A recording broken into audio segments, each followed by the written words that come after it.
Settle in, get comfortable, let whatever tension you're carrying from the day begin to loosen up a little. Tonight, we are going to take a long, slow, thorough walk through the history of one of the most controversial animated shows ever to air on American television.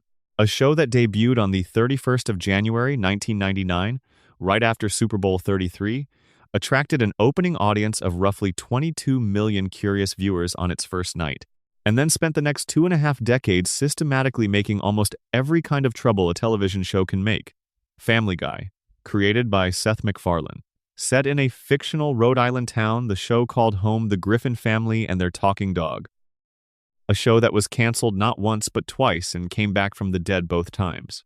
A show that generated hundreds of FCC complaints, earned itself a spot on the Parents Television Council's worst primetime shows list 3 separate times, and spent more collective hours in the cultural conversation about what television should and should not be allowed to do than almost any other animated program in American history. A show that had one of its episodes banned entirely from American television. A show that had another episode pulled from every streaming service and broadcast schedule after a real-world bombing made its content genuinely distressing to look at. A show that killed off a major character as a rating stunt, brought him back 3 weeks later, and generated more media coverage from both those events combined than almost any other narrative decision in the history of animated television.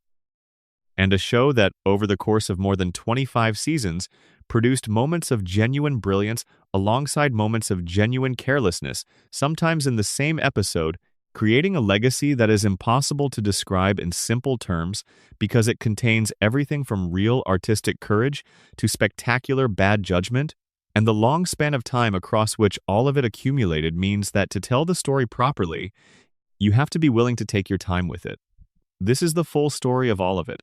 Every major controversy that emerged from Family Guy across its run, every banned episode and every pulled scene, every moment where the show's dark humor collided with the real world in ways nobody had planned for, every critical backlash that cut deep enough to stay in the cultural record, every fan uprising significant enough to produce an actual consequence. Every time the show went too far, and every time what seemed like too far turned out, in retrospect, to have been exactly far enough. We are going to take our time with all of it tonight. No rushing, no quick summary-style overviews, no sprinting through things that deserve to be sat with. We are going to follow each story from its beginning to wherever it ended up, understand the context that surrounded it, and ask what each controversy actually tells us about the show, about the people who made it, about the network that broadcast it, about the organizations that spent years fighting against it, and about the broader cultural moment in which all of it took place. The night is quiet around you. Let your breathing slow a little. Let yourself settle into wherever you are. And let me start at the very beginning, because to understand any of these controversies properly, you have to understand what Family Guy actually was when it started, who made it, why they made it the way they did, and why the specific combination of those factors made it almost inevitable that the show would spend its entire existence generating exactly this kind of story. Part 1. The show that was built to cause trouble understanding the foundation. Every controversy has a context, and every piece of context has deeper context underneath it. The controversies that surrounded Family Guy for over 25 years are rooted in the specific nature of the show itself, in the intentions of the person who created it, in the culture of American broadcast television at the end of the 1990s, and in the particular chemistry that results when genuine artistic ambition meets the commercial machinery of network entertainment. Seth MacFarlane was born on the 26th of October 1973 in Kent, Connecticut, a small New England town with the kind of quiet, stable character that produces people who spend their lives being drawn to things that are neither quiet nor stable. He was the kind of child who was drawn to old things. Old movies, old cartoons, the musical comedies of the 1940s and 1950s, the big band era, the specific aesthetic pleasures of American popular culture from the decades before his birth. He watched Looney Tunes with the attention of someone studying something rather than just being entertained by it. He absorbed the timing and rhythm of physical comedy. He developed an appreciation for how a particular pause, or a particular sound effect, or a particular piece of music placed at a particular moment could transform a joke from something amusing into something genuinely funny. He attended the Rhode Island School of Design and graduated in 1995 with a degree in film animation. He moved to California and took a position at Hanna-Barbera, where he worked as a writer and animator on several of the animated shows of the mid-1990s. Johnny Bravo, Cow and Chicken, Dexter's Laboratory. These were competent, professional productions that did their jobs and served their audiences, but they were not McFarlane's voice in any meaningful sense. They were his apprenticeship, the place where he learned the practical craft of animated television before he had the leverage to make something that was entirely his own. The evidence of what that something would look like existed before he had the leverage to make it. While he was still at art school, and in the years immediately following graduation, McFarlane produced 2 short animated films largely on his own time and largely with his own resources. The first was called The Life of Larry. The second was called Larry and Steve, both centered on a man named Larry and his dog named Steve. Larry was overweight and cheerful in a limited awareness kind of way, fundamentally decent but not particularly bright, deeply fond of the dog he lived with. Steve was a talking dog of considerably greater intelligence than Larry, possessed of a dry wit and a kind of patient, weary affection for the man whose household he shared. If you watch these shorts today, knowing what they eventually grew into, the connection is immediate and unmistakable. The energy is already there. The dynamic is already there. Larry is Peter Griffin in embryonic form. Steve is Brian Griffin in slightly different clothing. The specific rhythm of their relationship, the oblivious human and the quietly exasperated intelligent companion, was fully formed in McFarlane's imagination before he had the platform to share it with a significant audience.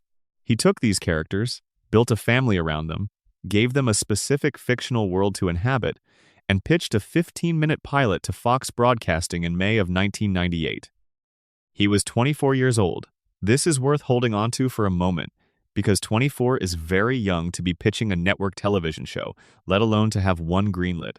But Fox saw something in what McFarlane presented, gave him the order to proceed, and Family Guy went into production. The show that resulted from this was something genuinely new on American television, not entirely unprecedented in every element, since The Simpsons and other animated comedies had already demonstrated that the medium could be used for adult-oriented comedy, but new in the specific combination of elements it brought together, and in the particular way it deployed them. The show's most immediately distinctive feature was the cutaway gag, the structural element that would become so closely identified with Family Guy that it eventually defined how the show was discussed by both critics and fans. A character would say or do something that reminded them of another time. The screen would cut to a short scene dramatizing that other time in a few seconds of often absurdist comedy, and then it would cut back to the main story as if the detour had not happened. The device was not entirely without precedent, but in the context of network animated television, Family Guy deployed it with an energy and frequency and commitment that made it feel original. The humor of the cutaway gags was several things simultaneously. It was pop cultural in its references, drawing on films and television shows and public figures and historical events in ways that rewarded familiarity with a very specific range of material. It was surreal in its logic, frequently cutting to scenes that were not connected to the main story in any way that literal interpretation could support. It was dark in its sensibility, willing to go to violent, crude, offensive, or deeply uncomfortable places in ways that other network animated shows typically avoided. And it was, when it worked, genuinely funny in a way that came from the specific accumulation of all these qualities rather than from any single one of them operating alone. What made the early seasons of Family Guy something more than a delivery system for cutaway gags was the characters who inhabited them, and specifically the way those characters were drawn in those first few seasons of the show. The Griffin family, in the period from 1999 through 2002, was a genuinely well-conceived unit of people whose specific personalities both enabled the comedy and gave it something to be about. Peter Griffin, as he existed in those first 3 seasons, was a working-class man of specific and consistent character. He worked at a toy factory, drank beer with his friends at a bar called the Drunken Clam, watched too much television, had cultural reference points that were clustered in the 1970s and early 1980s, and made poor decisions with a reliability that was itself a kind of character consistency. What made Peter work as a character in those seasons, and what matters enormously for understanding the later controversies about him, was that underneath all the stupidity and all the bad choices, he meant well. He loved Lois. He cared about his kids in a clumsy way. When he messed up, which was constantly, he usually recognized it eventually and tried to make it right. This cycle of error, recognition, and imperfect redemption gave the early episodes their emotional texture. Peter was funny because of the gap between his intentions and his actions, and he was genuinely likable because his intentions, while frequently wrong-headed, were genuine. Lois was his counterpoint, intelligent, emotionally perceptive, possessed of a quiet humor about the life she had chosen, capable of managing the chaos that Peter generated while maintaining her own dignity. Her background as a wealthy Pewterschmidt daughter who had married a working-class man gave her a complexity that extended beyond the patient wife archetype she was superficially occupying. Brian was the intellectual of the household, or at least the character who aspired to be. He had opinions. He was sarcastic and dry and frequently the person who would observe the situation most clearly and say the thing that the situation most needed said. His failings, the drinking, the unfinished novel, the unsuccessful romantic life, the gap between his pretensions and his accomplishments were genuine and humanizing. He was smart enough to see exactly where he was falling short, which made the falling short feel more poignant than it would have been for a less self-aware character. He was not perfect, but his imperfections made him real in a way that connected with the audience. Stewie was the character everyone talked about in those first seasons, and appropriately so, because Stewie was genuinely unlike anything else in American television animation. A baby. 1 year old. He sat in his high chair and spoke in a precise, formal, slightly British accent about his plans to take over the world and kill his mother. He built ray guns in his bedroom. He constructed time machines. He delivered monologues in the cadences of classic movie villains while being accompanied by the physical reality of being an infant eating strained peas. The comedy of Stewie was almost entirely a comedy of contrast. The magnitude of his ambitions against the smallness of his body, the sophistication of his language against the helplessness of his physical situation, the cruelty of his goals against the tenderness with which Lois treated him as he plotted her destruction. The dramatic irony, the audience knowing what Stewie intended while Lois remained completely unaware, made every scene between them carry a peculiar dark charge that never got old because the writers kept finding new ways to play with the gap. Meg was, by design, the ordinary one. In a family of extraordinary and exaggerated characters, she was the anchor to recognizable teenage reality. She wanted to be popular. She wanted boys to notice her. She wanted her family to take her seriously. These were experiences that the audience could identify with directly. She was not the source of the biggest laughs, but she was the character who gave the show its connection to something real and recognizable, who reminded you that underneath all the cartoon logic and the absurdist humor, these were people, or at least beings who had been people in some essential sense. The show that these characters inhabited in its first 3 seasons was, by the consensus of critics and fans who have looked back on it, with the benefit of distance, genuinely good television. The cutaway gags were sharp. The characters were real in the ways that matter for long-running comedy. The transgressive elements, the dark humor, and the irreverence and the willingness to go to uncomfortable places served the comedy rather than existing for their own shock value. And the show had something that is surprisingly rare and surprisingly difficult to maintain over a long run: a coherent point of view. Someone was making choices about what went in and what didn't, and those choices reflected a specific sensibility and a specific set of commitments.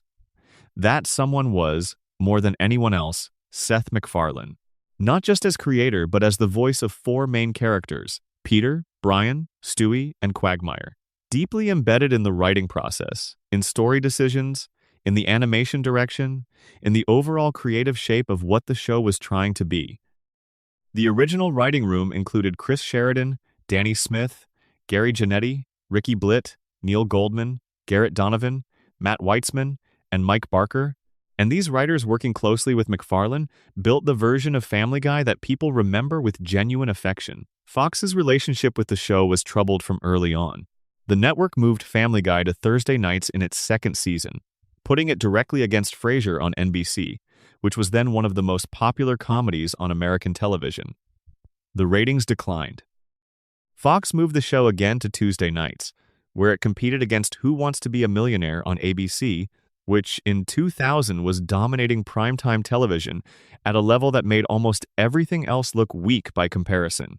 Fox kept moving the show from slot to slot with insufficient notice, preventing the audience from building the viewing habit that a show needs to survive, and the numbers fell further. After the third season ended in May of 2002, Fox canceled Family Guy for the first time. The show's survival and revival are now one of the better-known stories in the history of American television. Cartoon Network purchased the rights to air Family Guy reruns on their Adult Swim block for very little money, because a canceled show with declining ratings was not a valuable acquisition. The reruns began on the 20th of April, 2003.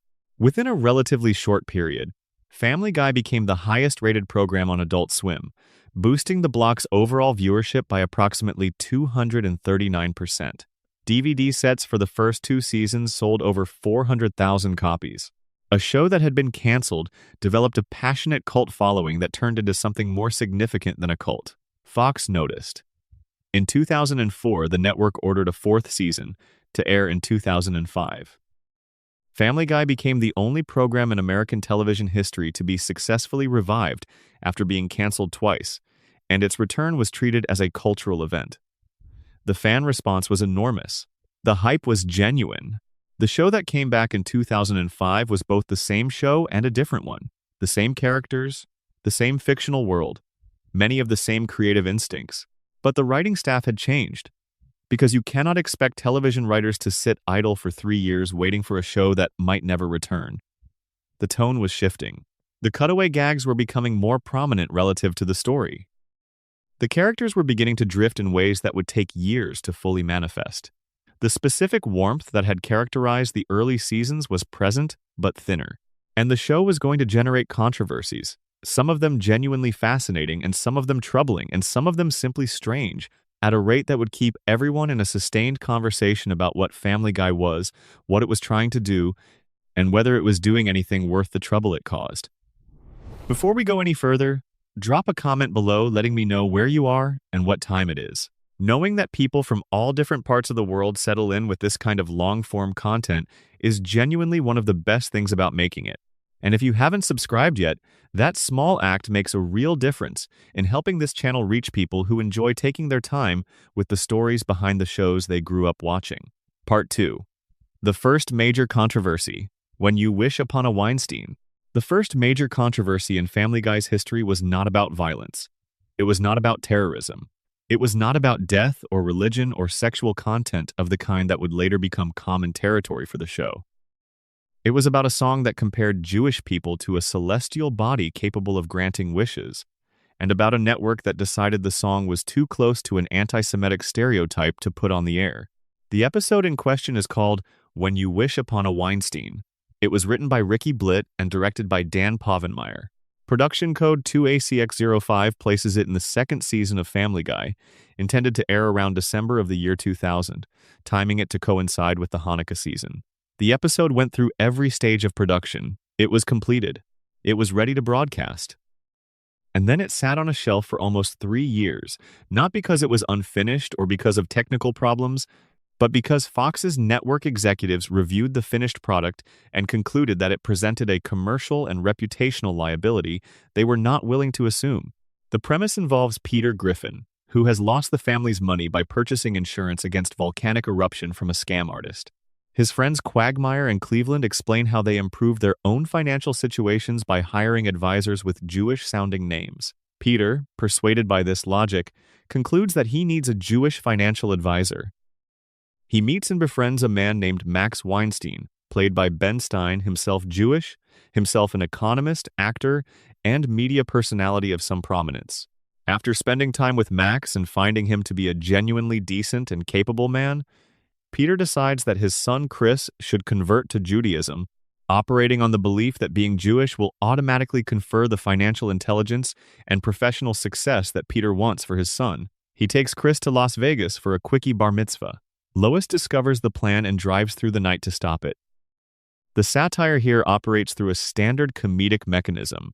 The character holds a belief the audience recognizes as wrong, acts on it in increasingly absurd ways, and the narrative eventually provides a corrective to the belief through its own events.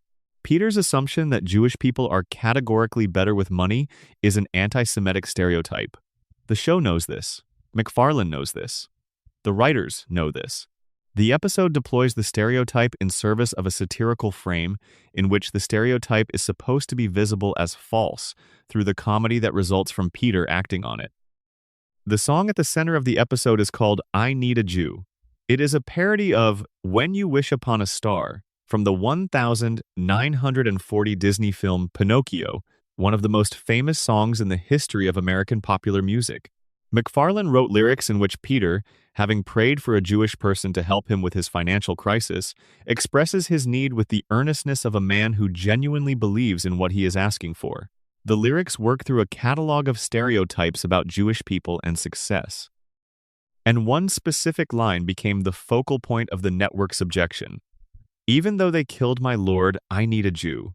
This line invokes the centuries-old anti-Semitic accusation that Jewish people as a collective were responsible for the death of Jesus Christ, an accusation known as the deicide charge that had been used to justify persecution and violence against Jewish communities across centuries of European history, and that the Second Vatican Council had formally repudiated as false and harmful in 1965. MacFarlane's intent in writing the line was satirical. Peter was meant to be so ignorant of his own Catholicism and so indifferent to the dark history of Christian anti-Semitism that he would casually invoke this enormously loaded historical accusation in the middle of expressing his practical need for a financial advisor. The character was being satirized for holding this belief. The satire was directed at Peter's ignorance, not at Jewish people. Fox's executives were not convinced that this satirical intent would be reliably communicated to the average viewer. Their concern was not that MacFarlane had malicious intentions, but that the joke required a specific kind of interpretive work on the part of the audience, and that viewers who were not bringing particular cultural and historical awareness to the episode might receive it not as satire of anti-Semitism, but as light-hearted expression of it. In the commercial context of broadcast television, where the primary product being sold was advertising time to major corporations, this possibility was enough to warrant pulling the episode from the schedule. MacFarlane made several arguments in the episode's defense. He had shown the script to 2 rabbis before production began, and both had given it their approval on the grounds that Peter learns the right lesson by the end of the story. He pointed out that approximately 70% of the show's writing staff at the time was Jewish, including Ricky Blitt himself, who had written the episode. He noted that Ben Stein, who plays Max Weinstein, is Jewish and had agreed to participate after reviewing the material. And he made what is known as the consider the source defense. Peter Griffin was wrong about virtually everything, consistently and demonstrably, throughout the show's entire run. His holding a belief was not the same as the show endorsing that belief. The network was not moved. The episode stayed off Fox's broadcast schedule for the remainder of its production cycle and through the period when the show was still technically in its original run.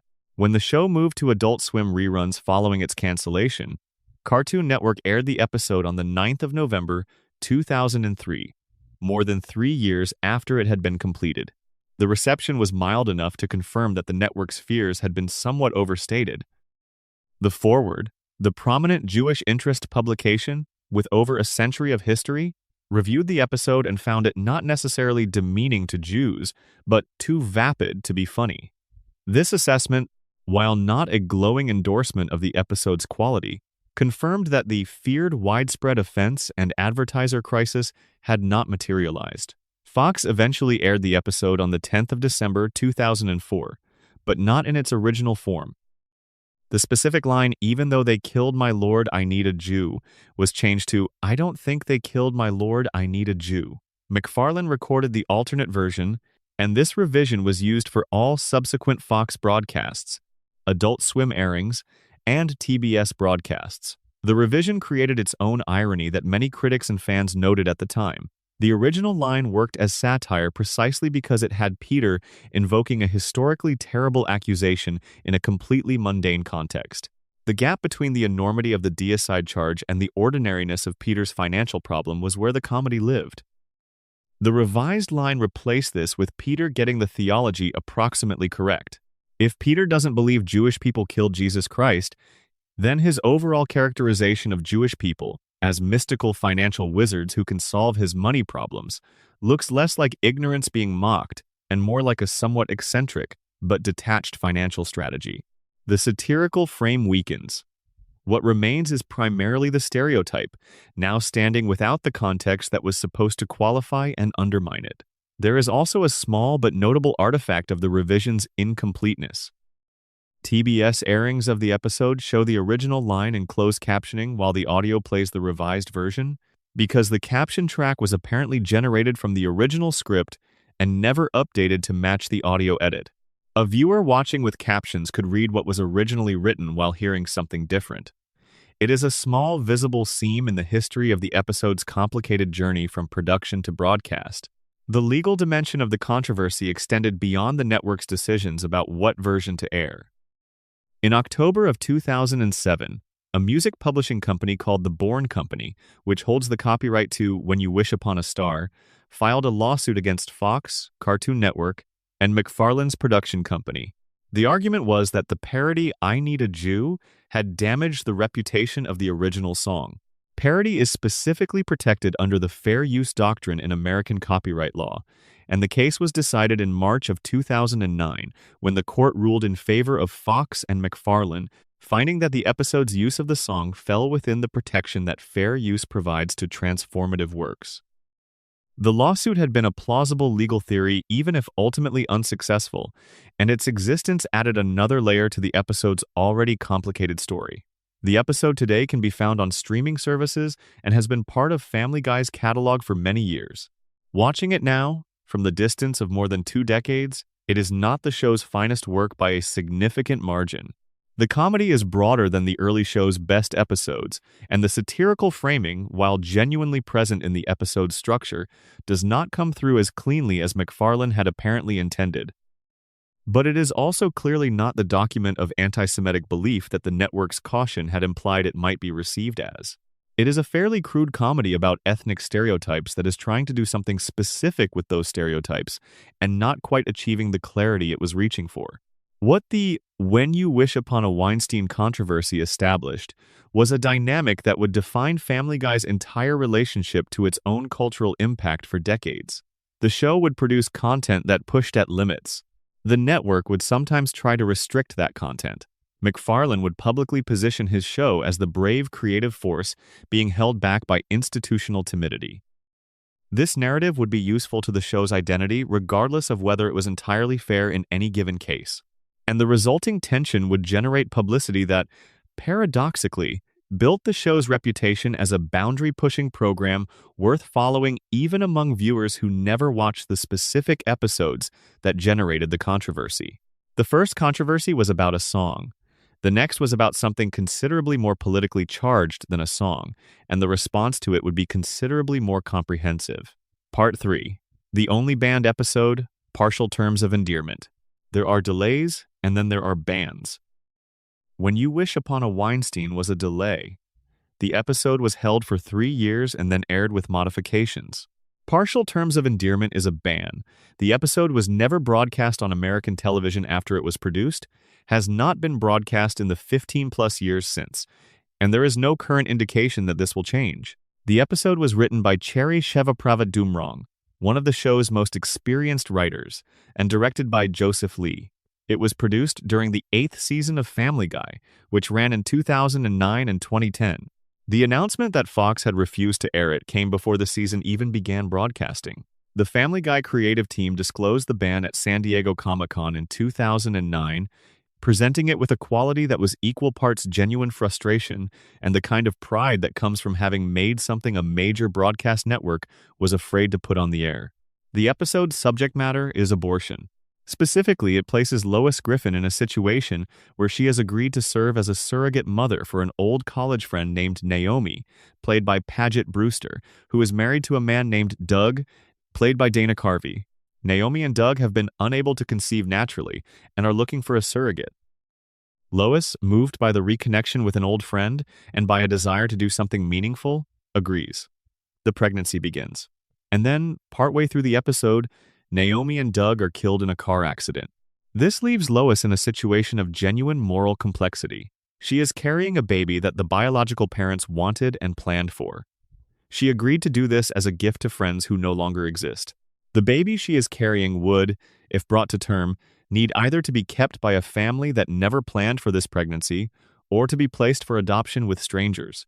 Peter initially suggests abortion as the practical solution to this unexpected situation. He reconsiders. He reconsiders again.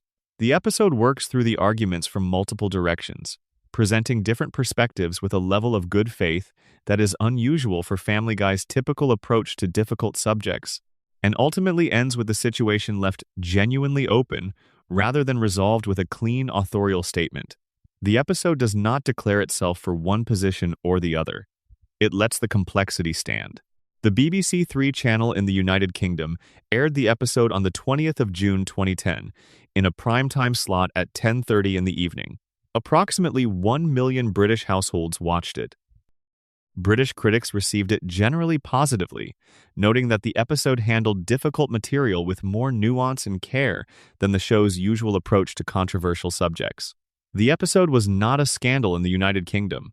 It was received as a piece of television that engaged seriously with a genuinely difficult human situation through the specific lens of an American animated comedy. In the United States, Fox refused to broadcast it. The network also reportedly asked Adult Swim not to air the episode, making the ban broader than just Fox's own broadcast decision.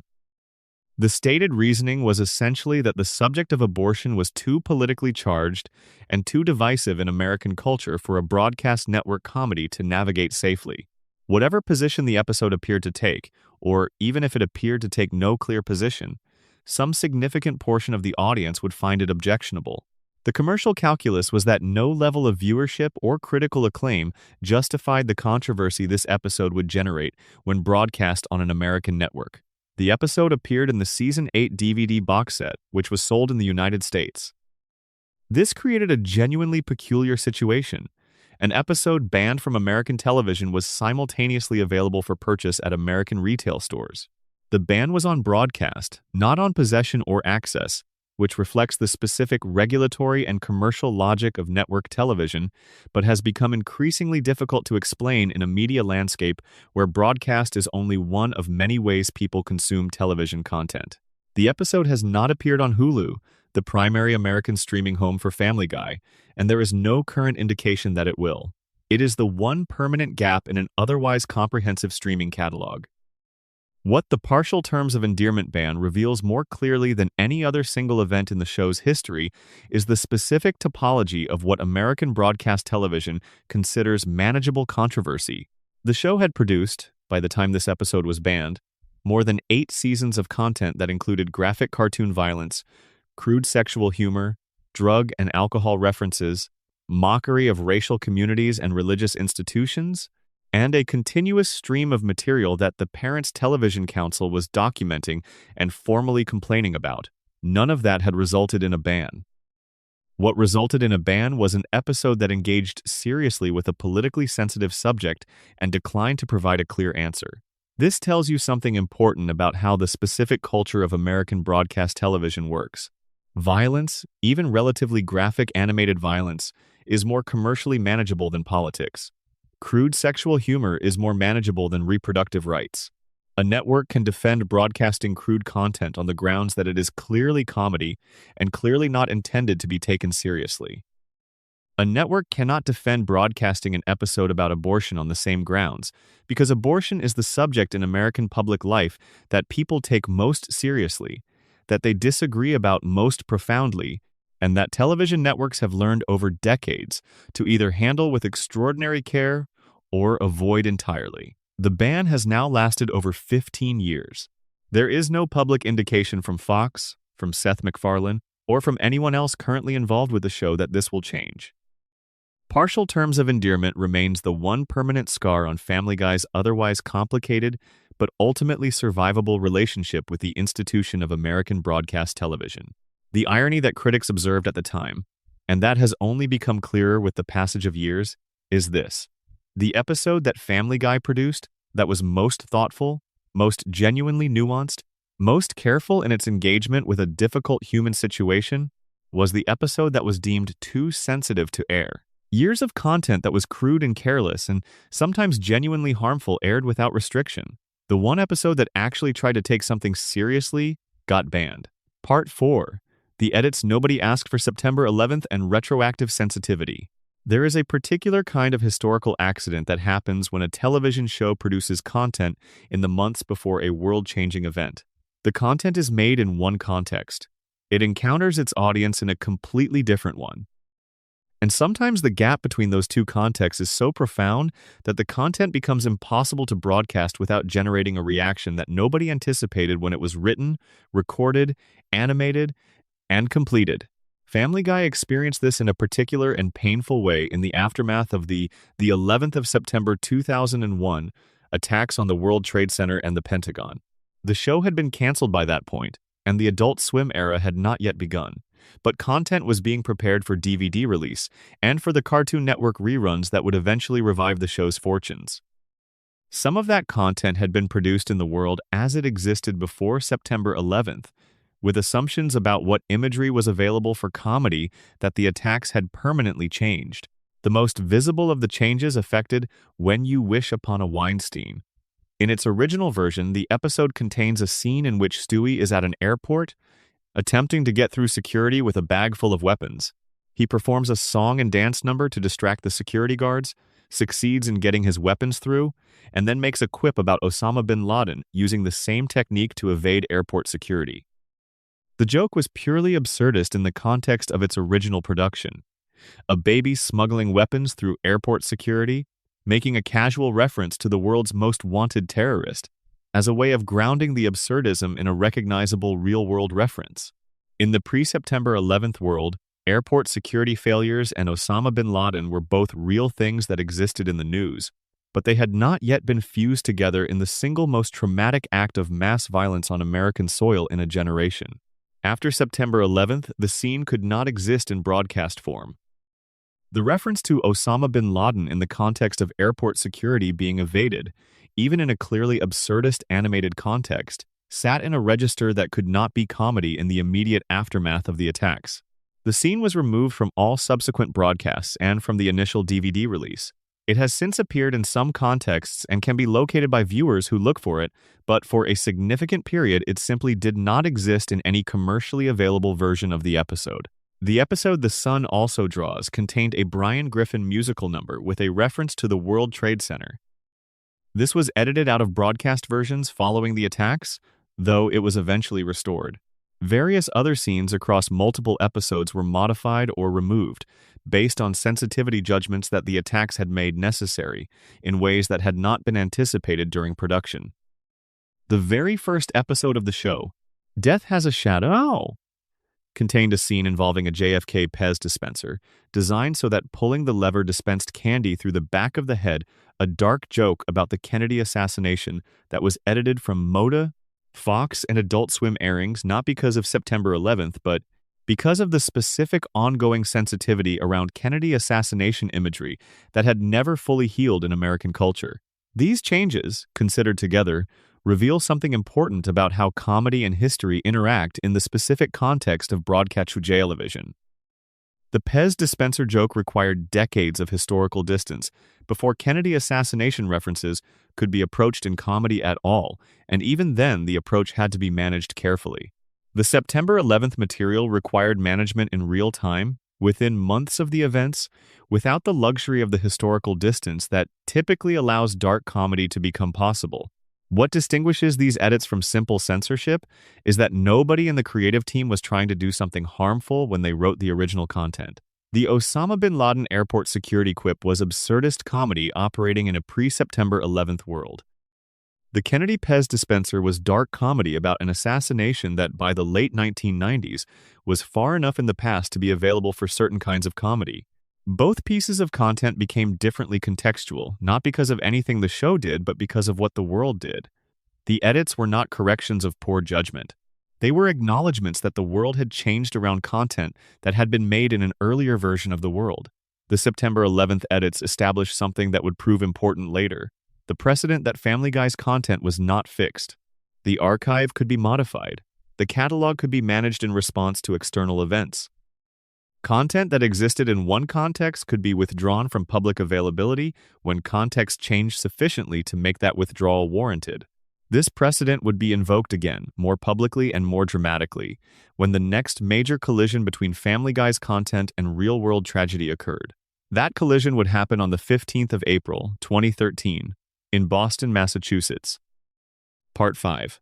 Turban Cowboy, the month that rewrote a joke.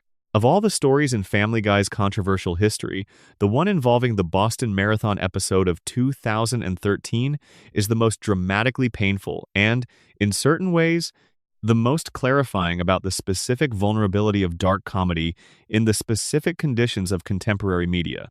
The episode is called Turban Cowboy. It is the 16th episode of the 11th season, written by Artie Johan and Sean Rees, directed by Joe Vo, aired on Fox on the 17th of March 2013. It received a 2.4 rating in the 18 to 49 demographic and was watched by approximately 4.92 million total viewers. The AV Club's reviewer gave it a D grade and described it as feeling like something written in 2002 and left on a shelf for a decade, completely unaware of just how uniformly Middle Eastern characters are depicted as terrorists in a way that had long since become a tired and problematic cliché in American entertainment. It was a poor episode by most critical assessments, generating the kind of routine negative review that poor Family Guy episodes generated in those later seasons. The plot involves Peter befriending a Muslim man named Mahmoud after the two meet in a hospital following a skydiving accident. Their friendship develops pleasantly. Brian and the other characters express suspicion of Mahmoud based on his religion. Brian explicitly criticizes Joe and Quagmire for their suspicion as an example of prejudice. The episode appears to be building toward a narrative about the wrongness of religious profiling and the importance of judging individuals rather than groups. Then the story reveals that Mahmoud is, in fact, a radical terrorist. The narrative validates exactly the suspicion that Brian had characterized as prejudice. The show had offered a brief anti-profiling message and then immediately disproved it with its own plot resolution, which is not coherent storytelling about a sensitive subject. Also present in the episode, a cutaway gag in which Peter describes his performance in the Boston Marathon to sports broadcaster Bob Costas, and a flashback shows Peter winning the race by getting in a car and driving it through the crowd of runners, hitting people as he goes. The joke is about Peter's self-serving indifference to the harm his cheating causes. The imagery shows a car moving through a marathon crowd with runners falling and scattering. It was presented as standard Family Guy cartoon violence, dark by the show's own standards but within the range of what the show regularly did. The episode aired on the 17th of March, 2013. 29 days later, on the 15th of April, 2013, two brothers named Johar and Tamerlan Tsarnaev detonated two homemade pressure cooker bombs near the finish line of the Boston Marathon. The first bomb exploded at 2:49 in the afternoon. The second followed 14 seconds later, 210 yards away. 3 people were killed: Lindsay Liu, Crystal Campbell, and 8-year-old Martin Richard, who had come to watch the race with his family. More than 260 people were injured. 17 people lost limbs. It was the most deadly attack on American soil since the 11th of September, 2001, in the hours following the bombing. Someone on the internet created an edited video that took the car-through runners scene from Turban Cowboy and combined it with a different scene from the same episode depicting Peter remotely detonating explosives to blow up a bridge. These two scenes have no narrative connection in the actual episode. They appear in different parts of the story and have completely different contexts. But edited together, with the car-through runners scene first and the explosion scene following, the clip created the strong impression that the episode depicted a bombing of the Boston Marathon. The edit was made to suggest either that Family Guy had somehow predicted the attack or, in the most alarming framing, that the episode had in some way been connected to or had inspired it. The clip spread with extraordinary speed. Alex Jones, the conspiracy theorist and radio host who operates the InfoWars platform, amplified it through his website and Twitter account, presenting it as potentially significant evidence of some connection to the bombing. Jones stopped short of making an explicit, specific claim because making the claim explicitly would have required him to articulate a theory that would not survive even casual scrutiny. But the framing was designed to encourage the audience to draw the most alarming conclusion the material could support. Seth MacFarlane responded the same day the clip began spreading, in terms that were unambiguous. The edited Family Guy clip currently circulating is abhorrent. The event was a crime and a tragedy, and my thoughts are with the victims. He made clear in subsequent statements that the clip was a fabrication, that the two scenes had no narrative connection in the actual episode, and that the suggestion of any connection between the show and the bombing was false. YouTube removed the manipulated clip from its platform. Fox moved quickly to remove the episode from all digital platforms. It was taken down from Fox.com, Amazon, and Hulu. The network issued a statement confirming the removal and saying it had no plans to broadcast the episode again. This was faster and more comprehensive than any previous Family Guy controversy had required. The combination of a genuine tragedy, one that had killed a child and injured hundreds of people, with maliciously fabricated internet content designed to connect the show to that tragedy, was a situation that could not be managed through the usual approach of waiting for the story to fade. The episode stayed off streaming services for 9 years. It returned to Hulu in September of 2022. The return did not generate significant new controversy. Enough time had passed, and enough context was available that the episode could be encountered again without the shadow of the immediate tragedy hanging over it. But the 9-year absence is its own record of the specific gravity of what had happened and of how long it took for the episode to be available to American audiences again. The Turban Cowboy story is clarifying about the specific vulnerability of dark comedy in contemporary media conditions. The car-through runner scene was not created to evoke terrorism. It was created to evoke Peter Griffin's characteristic selfishness applied to a famous sporting event. But content does not permanently carry its original intent. It exists in the world. When the world changes around it, the content becomes something different from what its creators made. When the world changed on the 15th of April, 2013, that cutaway gag became something that could not be looked at in the same way. The Alex Jones conspiracy theory dimension of the story is separately worth noting. The manipulated video was not a misunderstanding. It was a deliberate fabrication designed to suggest that a work of comedy had foreknowledge of or connection to an act of terrorism. This was a lie. But it was a lie that could be constructed from real footage because the real footage contained imagery that could, with enough creative editing, be made to appear to be something it was not. The moral of that part of the story is less about Family Guy than about how fragile the distinction between something that happened and something that someone malicious can make appear to have happened has become in a media environment that rewards outrage and moves at the speed of social media. Part 6. The episode that got domestic violence wrong. Screams of Silence. The story of Brenda Q. There is a meaningful difference between an episode that is controversial because it says something offensive and an episode that is controversial because it says something false. The first kind of controversy is about values and limits. The second is about truth and responsibility. Screams of Silence, the story of Brenda Q, falls firmly into the second category, and that is why its reputation has endured as one of the most genuinely troubling pieces of content Family Guy ever produced, not because it was trying to be harmful, but because it failed its subject matter in specific and documentable ways. The episode is the third installment of the 10th season. It aired on the 30th of October 2011.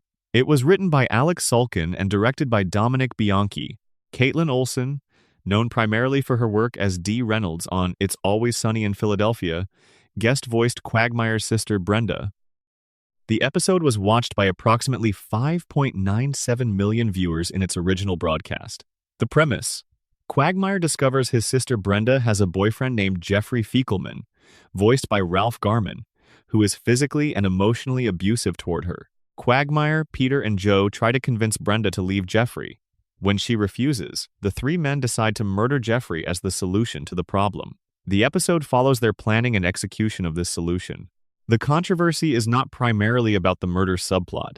The controversy is about how the episode portrayed domestic violence itself and about the specific messages its portrayal communicated to millions of viewers.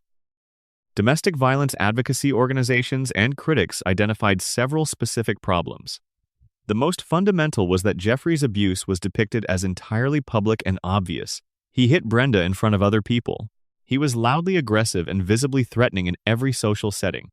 Other characters in the episode were aware of the abuse from the beginning. This portrayal runs directly contrary to how domestic violence actually operates in the real world. The defining dynamic of abusive relationships is typically not public violence that everyone around can see. Abusers are generally skilled at presenting differently in public than they behave in private. They maintain social facades. They are charming and seemingly normal in public contexts while being violent and controlling in private. The reason that the question, "Why didn't she just leave?"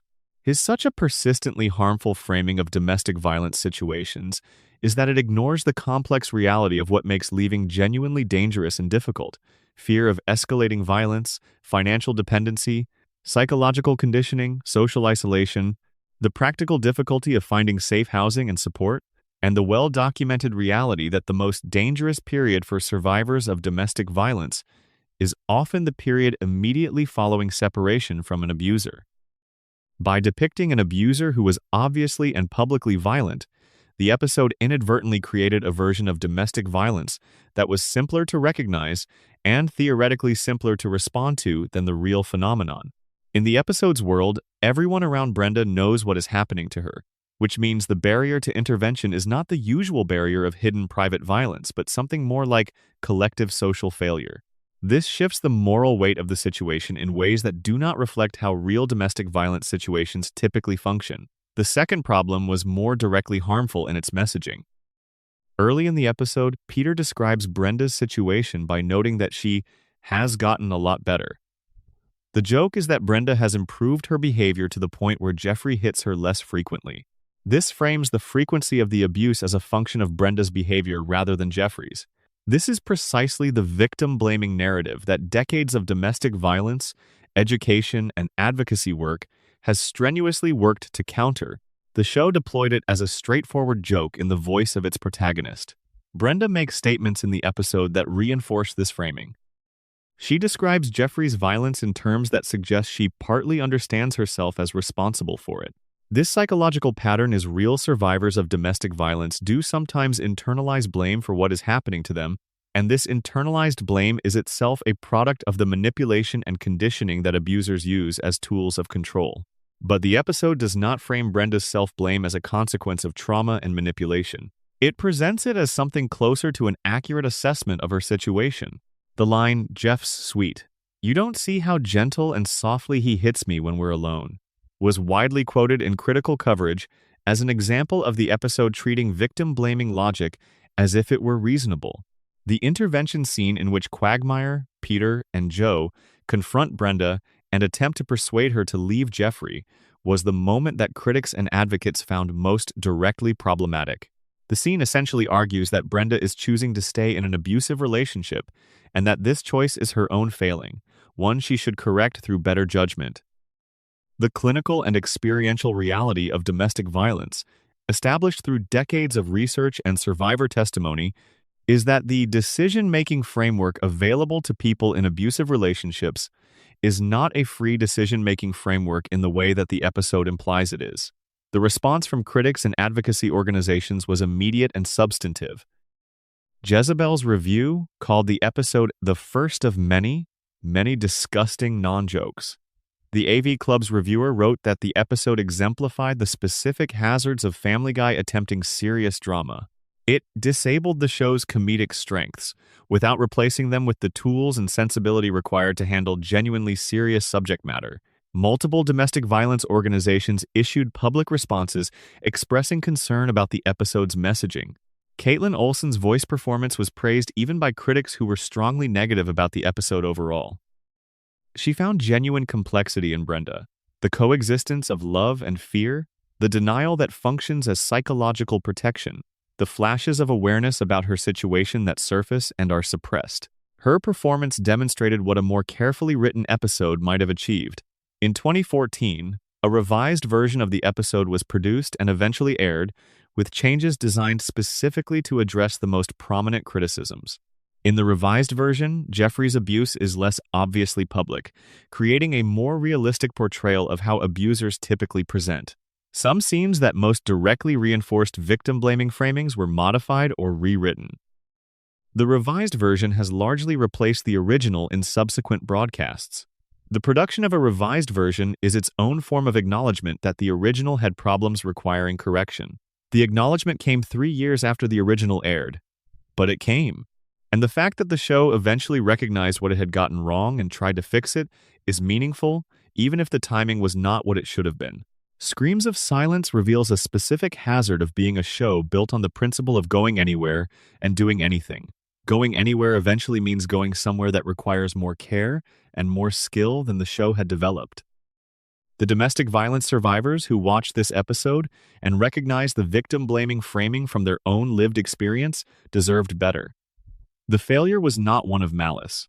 It was one of insufficient thought being brought to material that required considerably more of it. Part 7. America Mourns a Cartoon Dog. Brian Griffin's Death and the Stunt That Backfired. On the evening of the 24th of November 2013, a Sunday, Family Guy broadcast the 6th episode of its 12th season, an episode called Life of Brian. When the episode ended, Brian Griffin, the talking dog who had been a main character on the show since its premiere episode in January of 1999, voiced by Seth MacFarlane himself across every single episode of the show's entire run, was dead. He had been struck by a car during a street hockey game in front of the family's house. The injuries were too severe. The veterinarian could not save him. The Griffin family gathered. He died on the operating table with Stewie holding him. The scene was quiet and genuinely affecting, filmed with less of the ironic distance that usually characterized the show's most emotional moments. The petition on Change.org appeared within hours. By the next morning, it had gathered tens of thousands of signatures. By the end of the week, over 100,000 people had signed a document demanding that Seth MacFarlane bring Brian Griffin back from the dead. The hashtag requesting Brian's return trended on Twitter. CNN covered the story. The Wall Street Journal noted it. Rolling Stone published a piece about what had happened and what it meant. For several news cycles, the death of an animated dog on a Sunday night Fox comedy was a subject of genuine national attention. A replacement character was introduced, Vinny, an Italian-American dog voiced by Tony Sirico, the Sopranos actor known for his role as Paulie Walnuts. The creative team had genuine enthusiasm for Vinny. MacFarlane had admired Sirico's work for years and had written the character specifically to take advantage of his voice and his persona. Vinny was warmer and in certain ways funnier than Brian had been in the show's later seasons, and Tony Sirico's performance was enjoyable. On the 15th of December 2013, exactly 3 weeks after Brian's death, the episode Christmas Guy aired. Stewie is at a mall doing holiday shopping when he encounters a past version of himself at a Santa photo booth. He steals the time travel return pad from his past self. He uses it to travel back to the moment just before Brian was struck by the car. He pushes Brian out of the way. Brian lives. They embrace. Vinny accepts his departure with grace and is written out. Brian is back, and the show returns to exactly the status quo it had occupied before the death. The response to the resurrection was, in some ways, angrier than the response to the death had been. The fans who had signed petitions were relieved that Brian was alive, but the critical and cultural conversation that followed reached a consistent conclusion. The entire event had been a rating stunt. In January of 2014, Seth MacFarlane spoke publicly about the episode at a Television Critics Association press tour event. He acknowledged being surprised by the intensity of the fan response to Brian's death. "We were all very surprised, in a good way, that people still cared enough about that character to be that angry. We thought it would create a little bit of a stir, but the rage wasn't something we counted on." And then he said the sentence that became the most quoted element of his comments. "It did what it was designed to do. It reminded people this is still a show where anything can happen. It did what it was designed to do." This is the sentence that defined how the Brian death controversy was ultimately understood and remembered. It is an admission that the death was conceived as a mechanism for generating attention and media coverage, rather than as a story that needed to be told. The emotional response of hundreds of thousands of viewers, the grief, the petitions, the social media outpouring, the national news coverage was the intended output of a mechanism that had been deliberately engineered to produce exactly that response. Television audiences build genuine emotional investment in characters over years of sustained viewing. The investment is real, even though its object is fictional. Brian Griffin had been present in Family Guy since 1999. Viewers had watched him across 14 years. His pretensions toward literary greatness, his failures as a romantic, his hypocritical moralizing, his genuine warmth toward Stewie, his complicated attempt to be a better version of himself than he usually managed. The investment in Brian as a character was built through sustained exposure and real narrative attention over many seasons. The show used that accumulated investment to generate a media event and then reverse the event when the media response turned out to be primarily negative rather than primarily enthusiastic. The reversal mechanism also mattered. Family Guy has time travel as a narrative device. Stewie has a time machine. The audience knows the time machine exists. Using it to reverse a character death is a narrative option the show had created for itself.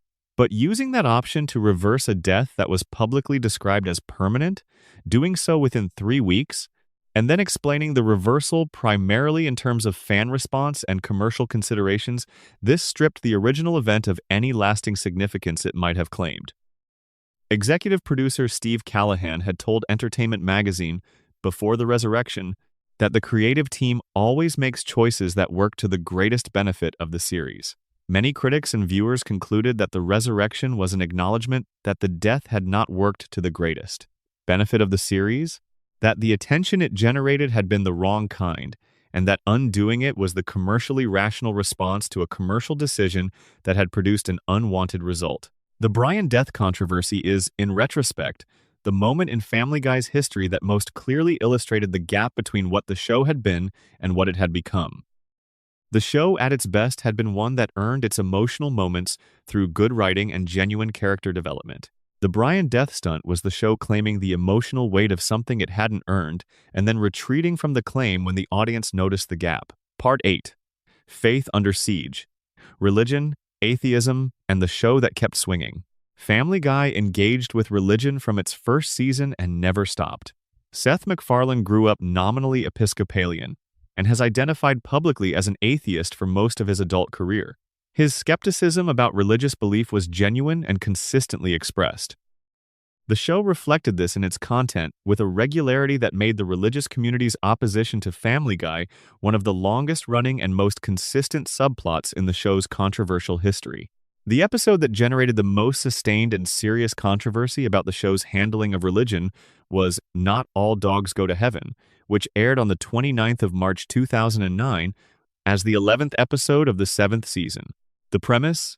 Meg Griffin contracts the mumps at a Star Trek convention and spends her recovery watching evangelical Christian programming. She undergoes a religious conversion and attempts to bring Brian Griffin into her new faith.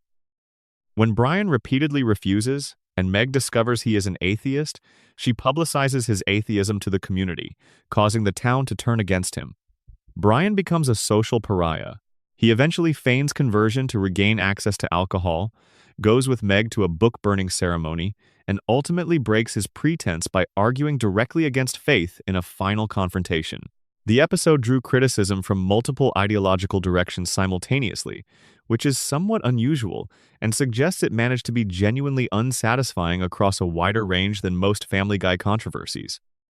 Religious viewers, particularly Christians, objected to the episode's central implicit argument that religious belief was a form of intellectual deficiency that rational people should be talked out of.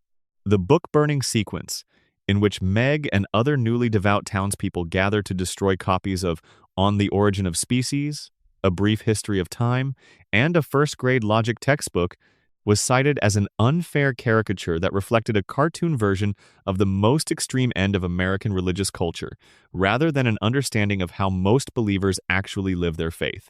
From the opposite direction, viewers who were sympathetic to atheism found Brian's arguments embarrassing. His most substantive claim for atheism is essentially that the Hubble Space Telescope has photographed extensive portions of the universe without finding God in it. This is not a philosophically serious argument against theism. It is the kind of observation that reflects general skepticism without engaging with the actual philosophical and theological questions involved. MacFarlane and the writers acknowledged on the DVD commentary for this episode that they had been trying to be even-handed and felt they had failed, that the episode came across as more one-sided than they had intended. This acknowledgement of failure is interesting precisely because it demonstrates awareness of a problem that the episode's execution did not resolve. The most contentious moment in the episode involves Brian convincing Meg to abandon her faith by pointing to the evidence of her own life. If a loving God had created people in his image, Brian argues, that God would not have made Meg so physically unattractive relative to her mother, and would not have arranged things so that her family was too indifferent to ensure she received basic medical vaccinations. Meg concedes and her faith dissolves. The problems here are several and well documented.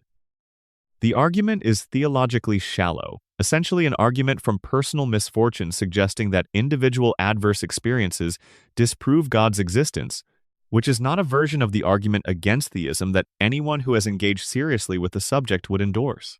The delivery involves Brian psychologically targeting Meg's deepest insecurities about her appearance and her family's treatment of her as his primary rhetorical tool, which is an unkind act regardless of the theological conclusions it supports. And the fact that Meg's faith is dissolved not by engagement with ideas but by an appeal to her worst experiences of herself suggests the episode understood religious belief primarily as emotional comfort for unhappy people, rather than as something people hold for philosophical or spiritual reasons. The episode, The 2,000-Year-Old Virgin, which aired in December of 2014 as part of the 13th season, took the religious provocation in a different direction. Peter discovers that Jesus Christ is still a virgin at over 2,000 years of age, decides to help him lose his virginity, navigates a series of misadventures involving speed dating and Jesus developing feelings for Lois, and the episode eventually reveals that Jesus is actually a con man who runs this scheme on married women every Christmas season. The Christian outrage was immediate, predictable, and entirely understandable from the perspective of people who hold sincere Christian beliefs. Jesus is a central figure of Christian faith. Depicting him as a sexually motivated fraud who exploits believers' trust is not satire in any particularly illuminating sense. It is irreverence for its own sake, and irreverence deployed specifically at a figure whose importance to millions of people is not trivial. McFarlane's atheism made it easy for critics to frame these episodes as expressions of contempt rather than as comedy with a neutral disposition toward its subject. This framing was probably not entirely accurate. The show treated most sacred and important things irreverently rather than specifically targeting Christianity, but the consistency and the explicitness of the show's anti-religious content made the contempt reading harder to fully dismiss. The broader pattern of Family Guy's religious content ranged from genuinely clever satire, where the irreverence was in service of a real observation about how institutions use faith, to simple provocation that generated reactions without illuminating anything. The show never found a consistent and defensible relationship with the subject of religion. It simply kept engaging with it, messily and ambitiously, and sometimes poorly, because that was what the show did with everything it encountered. Part 9. Race, Politics, and the Episodes That Divided Audiences.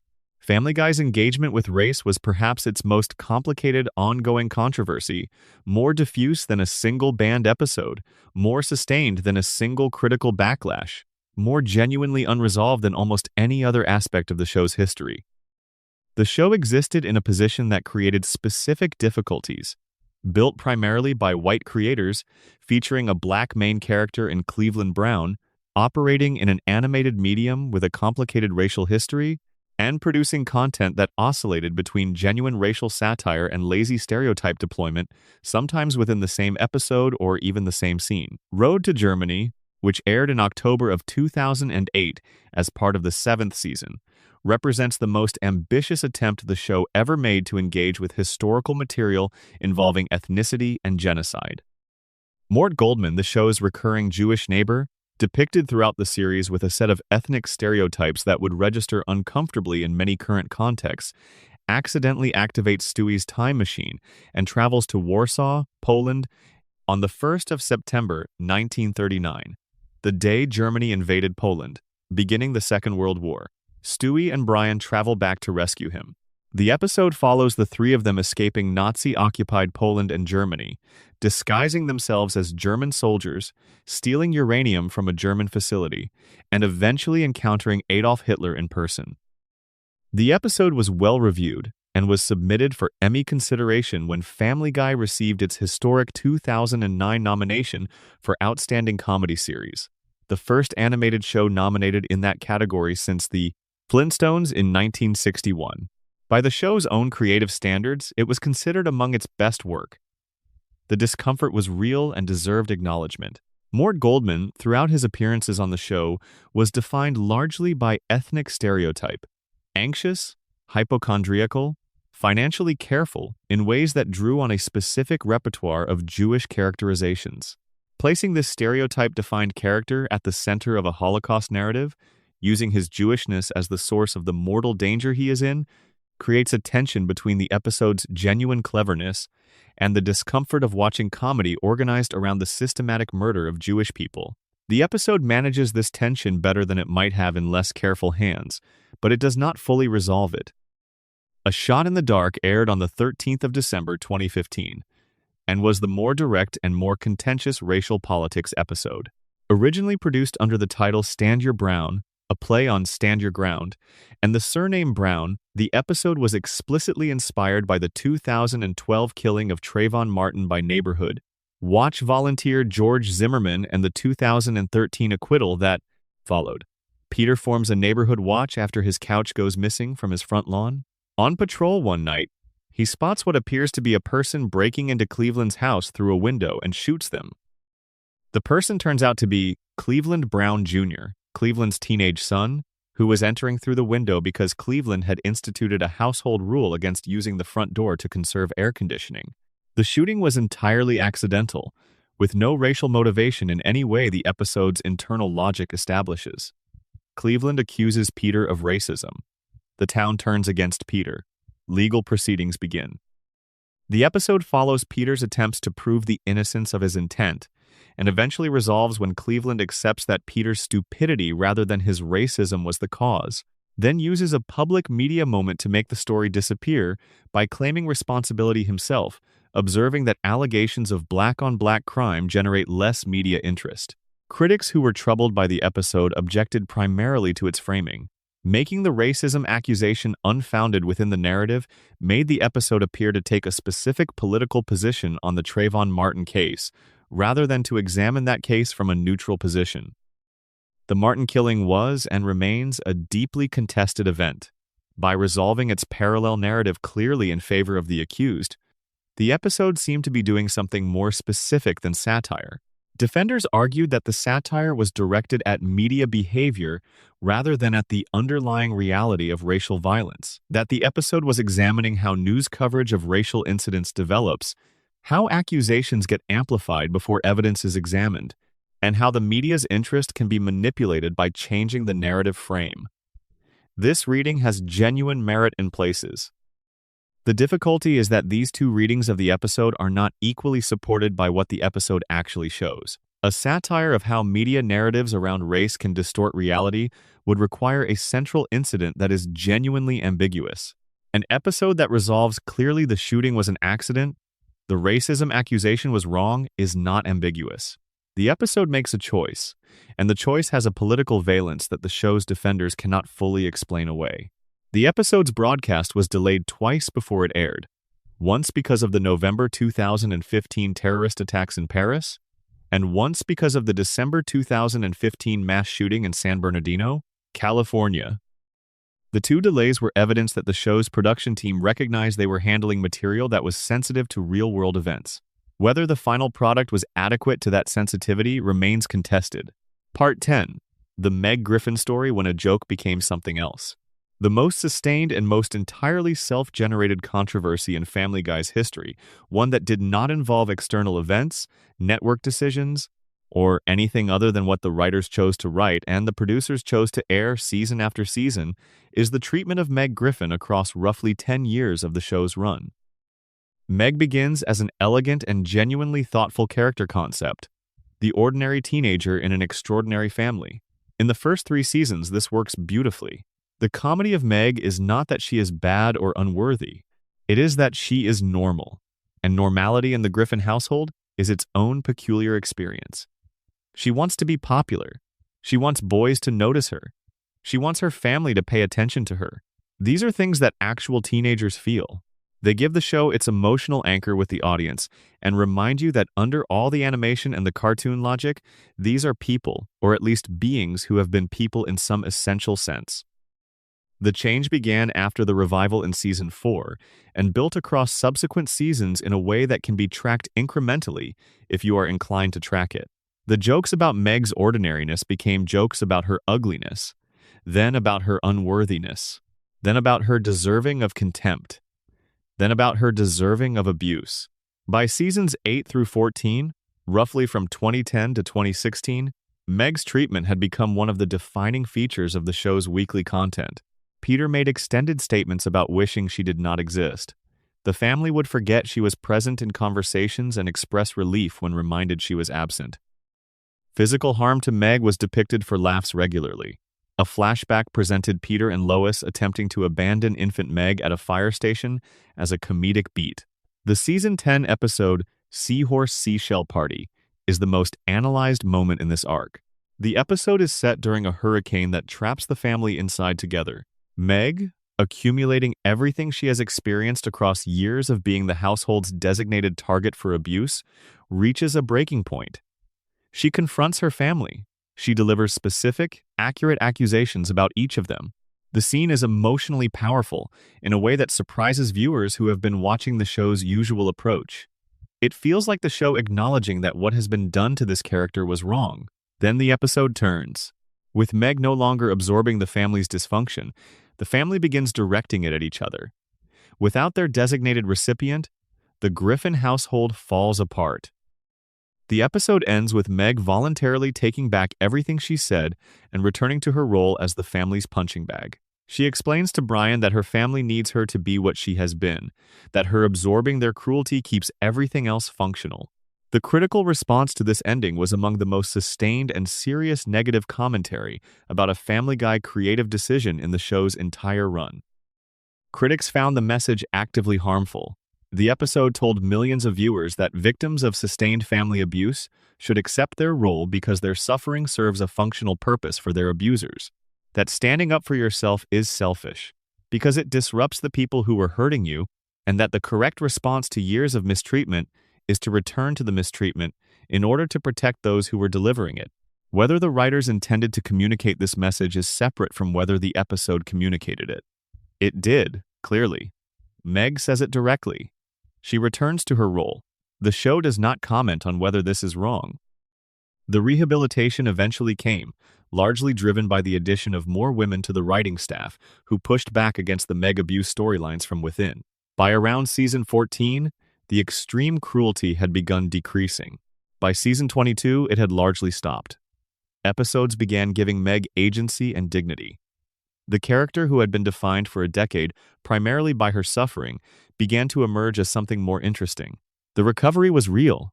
It arrived after 10 years of content that had systematically reduced one of the show's main characters to a vehicle for cruelty played as comedy. The recognition that it had gone too far came late. But it came, and in the end, it is evidence that the show was responsive to its own failures, however slowly. Part 11. The Watchdog, the Parents Television Council, and its long campaign. Throughout all of the controversies we have discussed, one organization was paying attention with extraordinary consistency across the show's entire run. The Parents Television Council, founded in 1995 by L. Brent Bozell, built a significant part of its institutional identity around documenting and opposing Family Guy's content. Their relationship with the show is one of the most sustained and in some ways most revealing ongoing dynamics in the show's controversial history. The PTC first designated Family Guy as one of its worst primetime shows in 2000. It gave the show that designation again in 2005 and in 2006. These designations were attached to campaigns, letter-writing drives targeting Fox's advertisers, FCC complaint filings, research reports documenting specific objectionable content with episode citations and timestamps, calls for advertiser boycotts. The organization's primary strategy was financial. The PTC understood that the most effective mechanism for changing content it found objectionable was not regulatory pressure, but advertiser pressure. If advertisers could be persuaded that associating their products with Family Guy carried reputational risk, and if enough advertisers pulled their spending, the network would feel the financial consequence and either change the content or cancel the program. This strategy had worked in other contexts. Against Family Guy, it largely failed, because the show's large and loyal audience made the advertising inventory too commercially valuable for most advertisers to walk away from, based on the PTC's objections. MacFarlane's public relationship with the PTC was openly adversarial. He criticized the organization in interviews. The show's content regularly included mockery of the broader conservative media ecosystem with which the PTC was aligned. In 2021, MacFarlane posted publicly that Tucker Carlson's commentary on Fox News made him wish Family Guy was on any other network. He compared his relationship with Fox to a failing marriage. These were extraordinary public statements from the creator of one of Fox's most valuable programs, and they reflected the genuine political and cultural tension that had always existed between MacFarlane and the network that broadcast his show. The PTC's position raised questions that deserve engagement even from those who disagreed with its specific goals. The core proposition that content regularly depicting violence, crude sexual humor, and mockery of vulnerable communities has some effect on the people who consume it, and that those effects are not uniformly positive, is not inherently unreasonable. The relationship between entertainment content and attitudes is real, if complicated and often overstated in popular discussion. What the PTC's sustained engagement accomplished, regardless of how one assesses its goals, was to create a detailed record. The organization documented Family Guy's content episode by episode and year by year, creating a body of evidence that researchers and cultural historians can consult. That record has value independent of the conclusions the organization drew from it. The war between the PTC and Family Guy produced no decisive outcome. The show aired for over 25 years. The complaints mounted into the hundreds. The advertisers generally stayed. The show was eventually moved from Sunday nights to Wednesday nights, which was a demotion of a kind but not a cancellation. Both institutions continued operating. Both continue to operate. The controversy between them was never resolved because the underlying disagreement about what television should be able to do was never resolved. It is a disagreement that American culture has been having continuously since television became a mass medium, and that it will continue having for as long as television in some form continues to exist. Part 12. The full picture, what all of it meant. We have been together for a long time now. Working through the full history of one of the most controversial animated shows in the history of American television, we have seen the range of what that controversy actually looked like in practice across more than 2 decades of content. An episode held for 3 years because it was thought anti-Semitic, then aired to mild reception, then caught up in a copyright lawsuit, and eventually settled into the streaming catalog as a historical curiosity.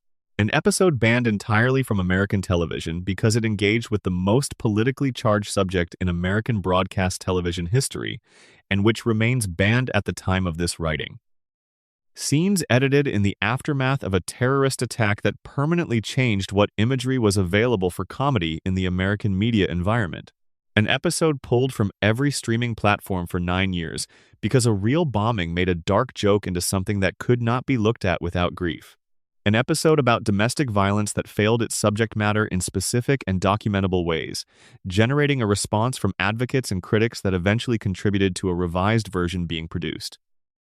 A major character killed and resurrected in 3 weeks as a mechanism for generating media attention, with the creator publicly admitting that the mechanism had worked as designed. A main character subjected to a decade of escalating cruelty that critics and advocates eventually characterized as harmful in ways that went beyond entertainment, and that the show eventually walked back as its writing room became more diverse. Religious and racial content that ranged from genuinely sharp satire to lazy provocation deployed without adequate thought. A creator who built something brilliant and then watched it continue beyond the period of his most direct involvement, generating controversies that his continued presence might have prevented or shaped differently. What does the full picture reveal? It reveals a show that was built on a genuinely interesting and genuinely bold creative principle that comedy could and should go where other forms of entertainment were afraid to go, and that applied that principle with wildly varying levels of care, skill, and self-awareness across a very long run. The early seasons were the vindication of the principle. The humor was sharp. The characters were real in the ways that matter for long-running television. The transgressive elements served comedy and truth, rather than simply existing for their own shock value. The show had a coherent point of view reflecting a specific creator's specific sensibility, and that point of view gave the irreverence a foundation that made it feel earned rather than arbitrary. The revival brought the show back commercially larger but artistically looser. The cutaway gags multiplied. The characters drifted from their original characterizations. The warmth that had defined the early seasons thinned as the comedy became increasingly about provocation and decreasingly about humanity. As MacFarlane's direct creative engagement diminished in the face of other projects and other ambitions, the specific instincts that had shaped the golden era were gradually replaced by habits and formulas that looked like those instincts from the outside but lacked the judgment that had generated them. The controversies track this trajectory. The early ones were about a show pushing against institutional timidity in pursuit of things it genuinely wanted to say. The later ones were increasingly about a show being careless, generating provocation as a reflex rather than as a choice, deploying darkness without adequate awareness of what that darkness actually meant for the people who experienced it, whether as subjects of the jokes or as members of communities the jokes were about. The ratings tell the story in a different language. From approximately 22 million viewers on the premiere night to 723,000 average viewers by the 23rd season. Some of that decline is the structural fragmentation of the television audience, the rise of streaming, the proliferation of viewing options, the end of the era in which network broadcast television was the dominant mode of consuming moving images. But some of it is simply viewers deciding that the show was no longer giving them enough of what they had originally come for to justify watching new episodes. The April 2025 announcement of a deal extending Family Guy through season 27 and the 2028 to 2029 television season, coinciding with the show's 30th anniversary, reflected a commercial rather than a creative calculation. The show is cheap to produce relative to live-action programming. It has enormous value in reruns and on streaming platforms. It carries a globally recognizable brand. MacFarlane, asked about the renewal in a 2024 interview, described the show as having reached escape velocity and framed its continued existence in terms of financial utility. This is honest. It is also a very different energy from the 24-year-old who pitched a pilot to Fox in 1998 with something specific to say and the creative urgency to say it. The controversies, taken together, are the shape of that trajectory expressed through public reaction. Each time the show pushed without adequate care, someone noticed and responded. Each time it was careless with material that required care, the carelessness produced consequences. Each time it traded on the goodwill built in its best years to do something its best years would not have produced, the gap between what the show was and what it had been became a little clearer to anyone who was paying attention. None of this means the show was wrong to exist. Even at its worst, Family Guy was engaging with the world it inhabited, taking positions, generating conversation, refusing to stay within the lines of what animated television was expected to be. The conversations the show generated were often more interesting than the specific content that triggered them. The controversies clarified things about American culture, about what audiences found funny, what they found harmful, where the limits were, and whether those limits were in the right places that might not have been clarified as sharply without the specific provocation the show provided. A show that spent over 25 years making America uncomfortable about itself, about its humor, about what comedy could do and what it should not do, is not nothing. The early seasons proved what the show could be at its best. The later seasons proved that the best is difficult to sustain, that creative instincts can be replaced by habits, and that the principle of going anywhere can become a reflex rather than a choice, if the people making the choices stop asking whether there is a reason to go there. The golden years are still there in the archive, available to anyone who wants them.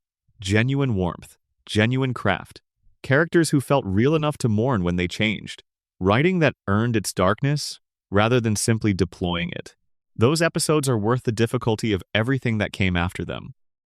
They are, in the end, the reason the controversies mattered at all, because the show that generated them had once been genuinely worth caring about, And the distance between what it was and what it became is what gave each controversy its specific weight. That is the story. It is long. It is not finished. And somewhere out there, a writer is working on something that will start another chapter of it. Rest now. The night is quiet and there is nowhere you need to be. Rest well. If you made it through this one, thank you, genuinely. This kind of long-form storytelling takes real time to research and write, and knowing that people settle in with it from all over the world is one of the real rewards of making it. If you haven't subscribed yet, that small act genuinely helps this channel reach people who enjoy taking their time with stories like this one.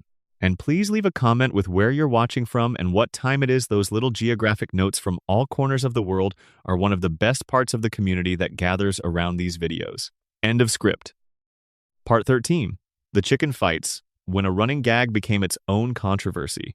There is a recurring element in Family Guy that did not produce a banned episode or a network press release or a congressional hearing, but that became one of the most debated features of the show's run in terms of what it said about the writer's relationship to restraint and to the audience's time. The ongoing saga of Peter Griffin and the giant chicken, a character named Ernie, a Rhode Island Red in a suit, first introduced in the Season 2 episode Da Boom, generated its own sustained conversation about excess, indulgence, and the specific way that Family Guy's relationship to its own signatures became increasingly problematic as the show aged. The origin of the feud is one of the better small jokes in the show's history. Ernie the giant chicken hands Peter a coupon. The coupon is expired. Peter is furious. The fight that follows is a 15-second burst of cartoon violence that resolves quickly and moves on.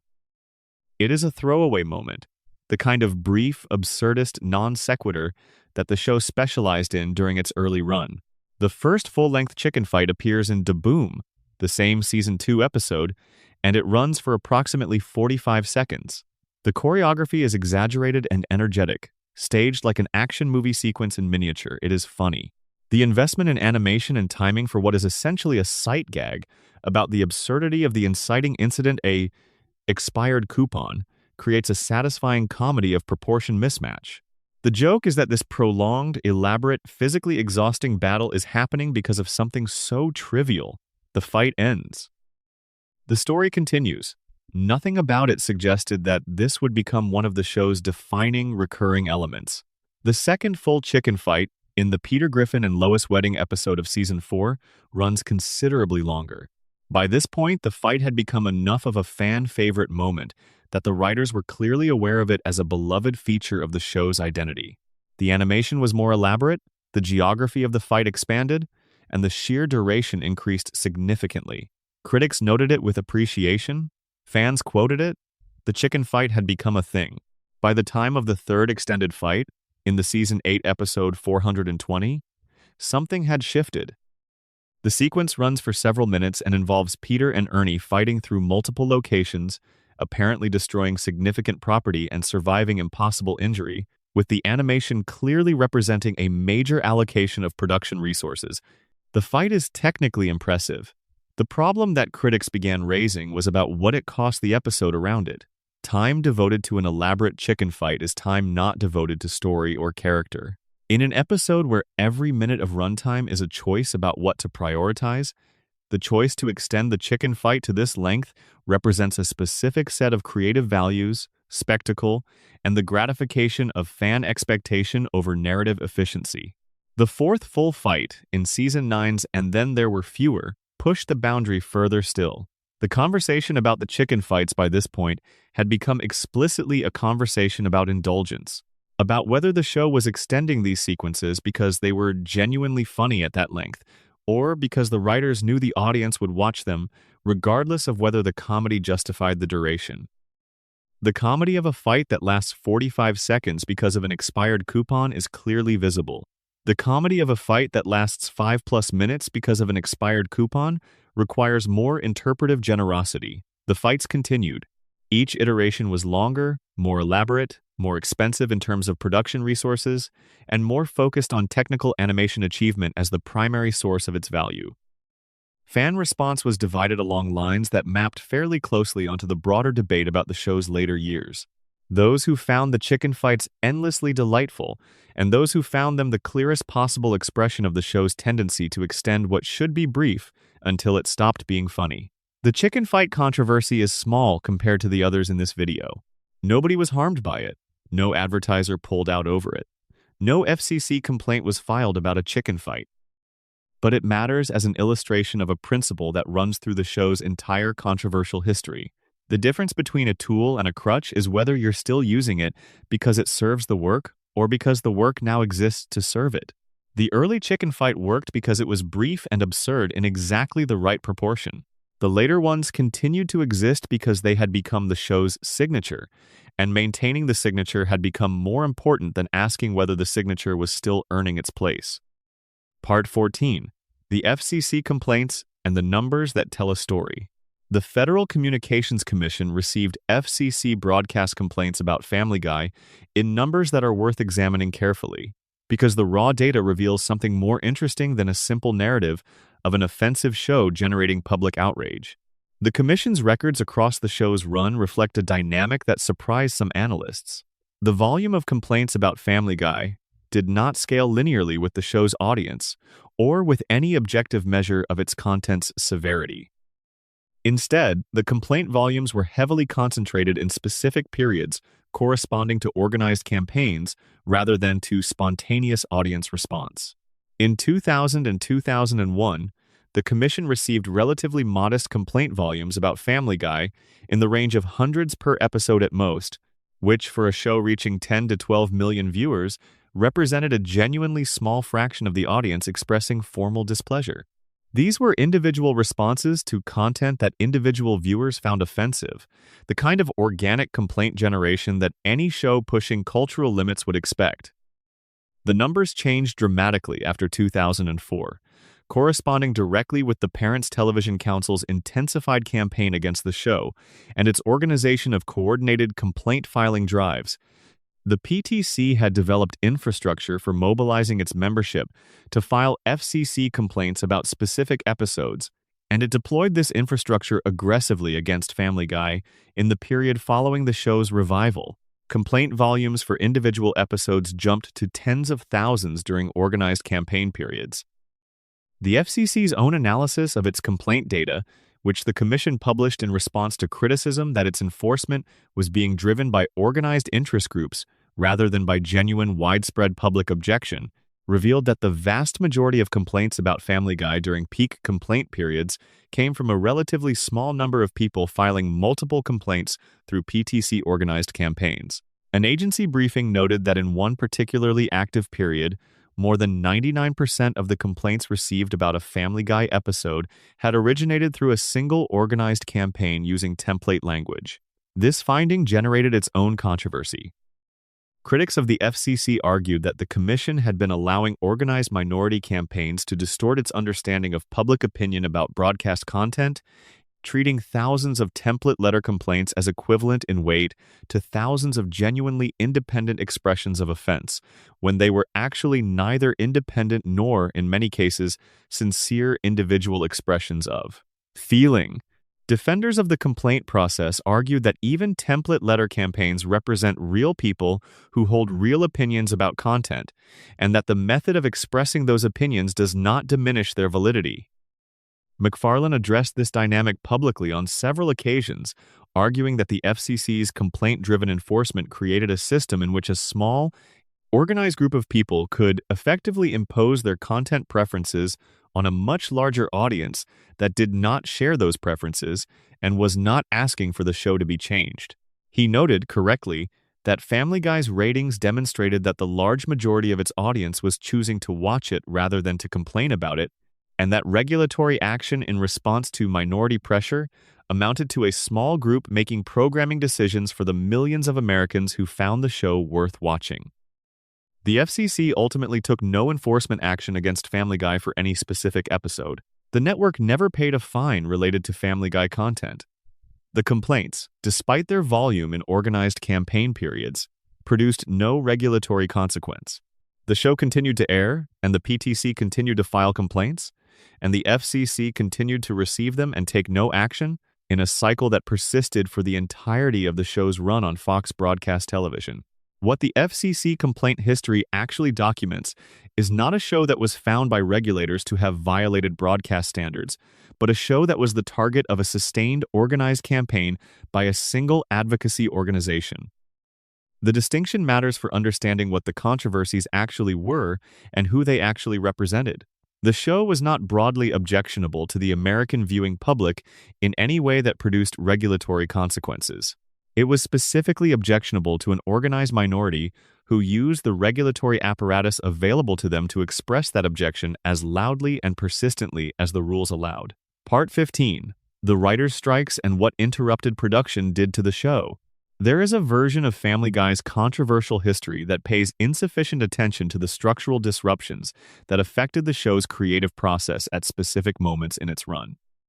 The two major Writers Guild of America strikes of 2007 to 2008 and 2023 interrupted Family Guy's production during periods that, in retrospect, were already sensitive creative transitions, and the interruptions left marks that can be traced in the show's output in the periods following them.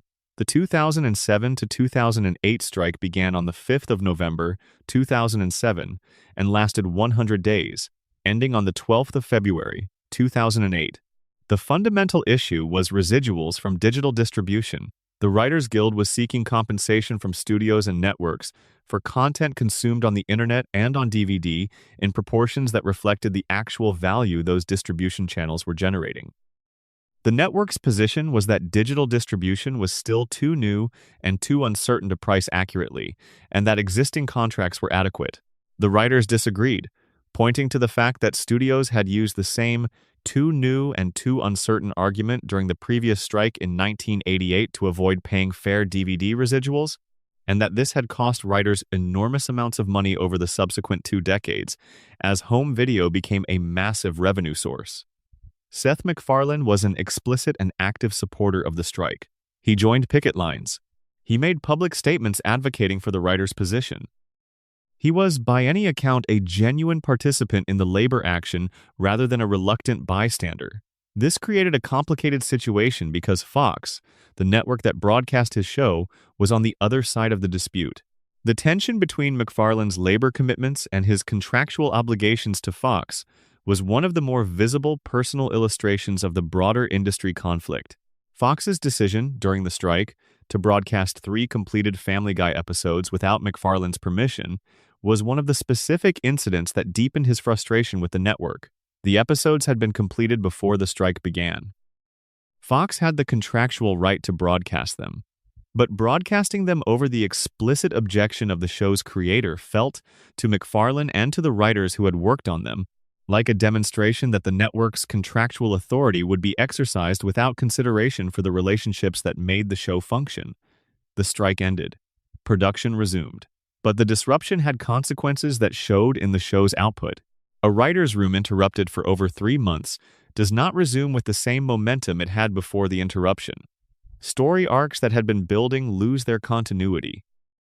Character dynamics that were developing get reset to a baseline that can be worked from, but that feels slightly less organic than where things had been heading.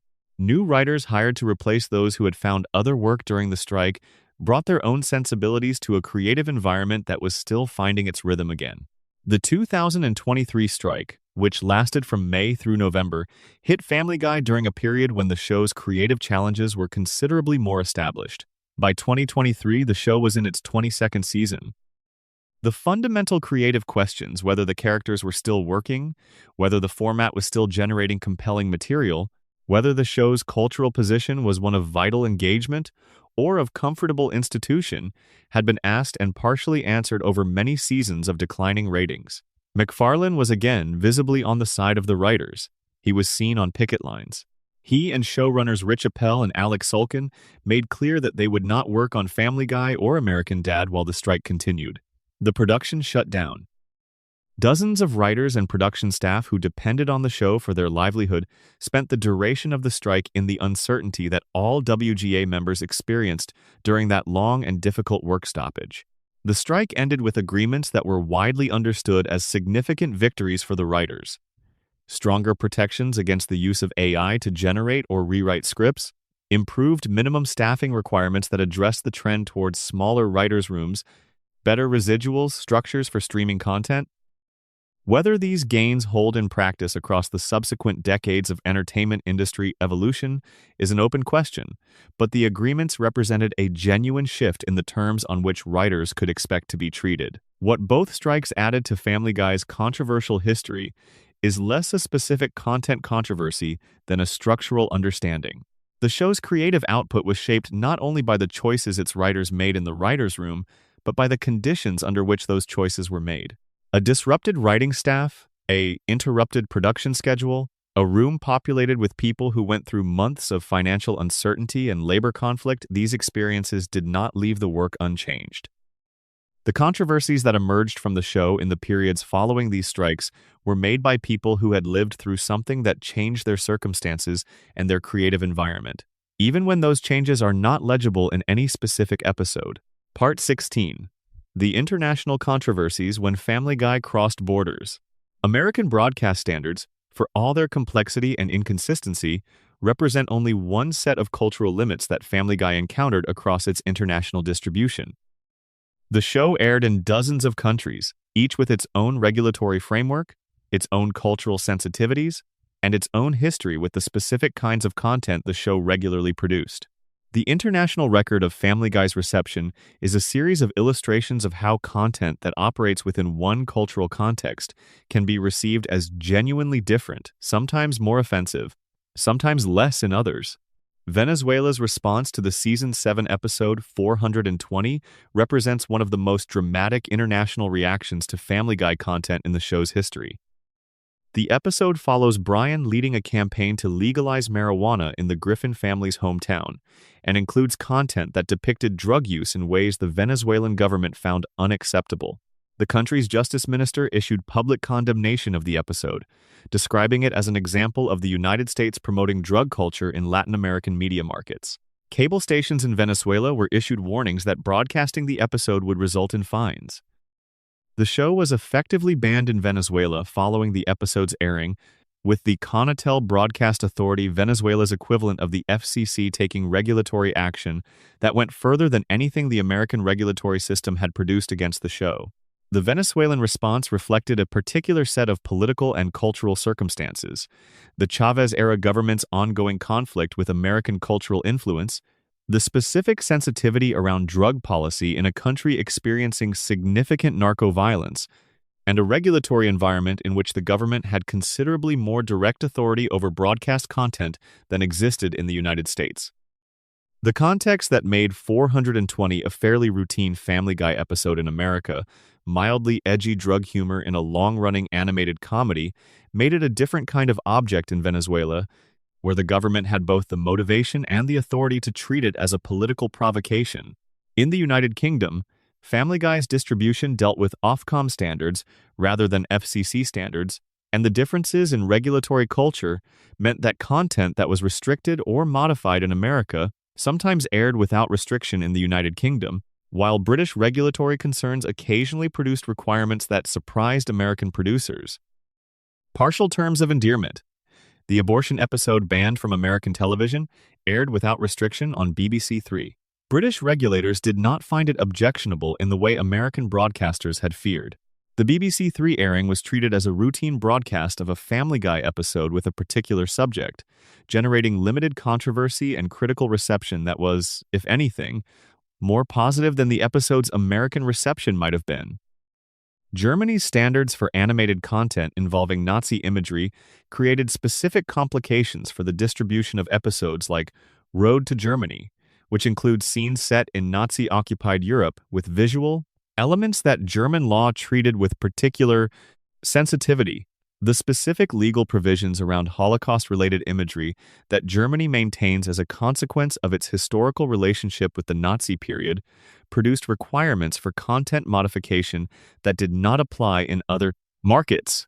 The episode's international distribution required negotiation about which elements could be included in which markets. Canada's broadcast standards, administered through the Canadian Radio, Television and Telecommunications Commission, produced few dramatic incidents with Family Guy, but created a background regulatory context that shaped how the show's content reached Canadian audiences through both American border signal reception and Canadian broadcast. Licenses. The CRTC's framework for broadcast standards is distinct from the FCC's in ways that occasionally produced different treatment of the same content in the two adjacent markets. The Japanese market's reception of Family Guy represents a particularly interesting case study in cultural translation. The show was distributed in Japan with subtitles and later with a Japanese dub, and the specific cultural references that constituted much of the show's humor presented translation challenges that went beyond simple language conversion.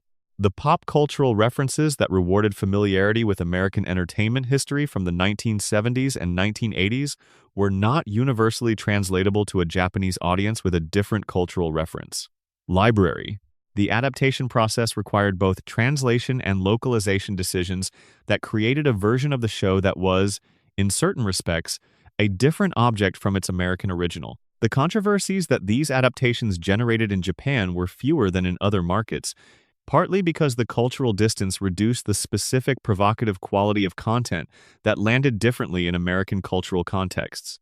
The Australian Broadcasting Corporation standards and the commercial broadcast standards administered by ACMA produced regulatory contexts in which Family Guy navigated with fewer significant incidents than in either the American or British markets, though specific episodes generated complaints from Australian viewers and occasional review by regulators. The show's long run in Australian broadcast and cable distribution reflected a regulatory environment that was less inclined toward the specific kind of organized complaint campaigns that characterized the PTC's engagement with American regulators. What the international record of Family Guy's distribution reveals is that the controversies the show generated were not simply the product of content that was objectively and universally offensive, but of content that collided with specific cultural contexts in ways that were shaped by those contexts as much as by the content itself. The same episode that was banned from American broadcast television aired without incident in the United Kingdom.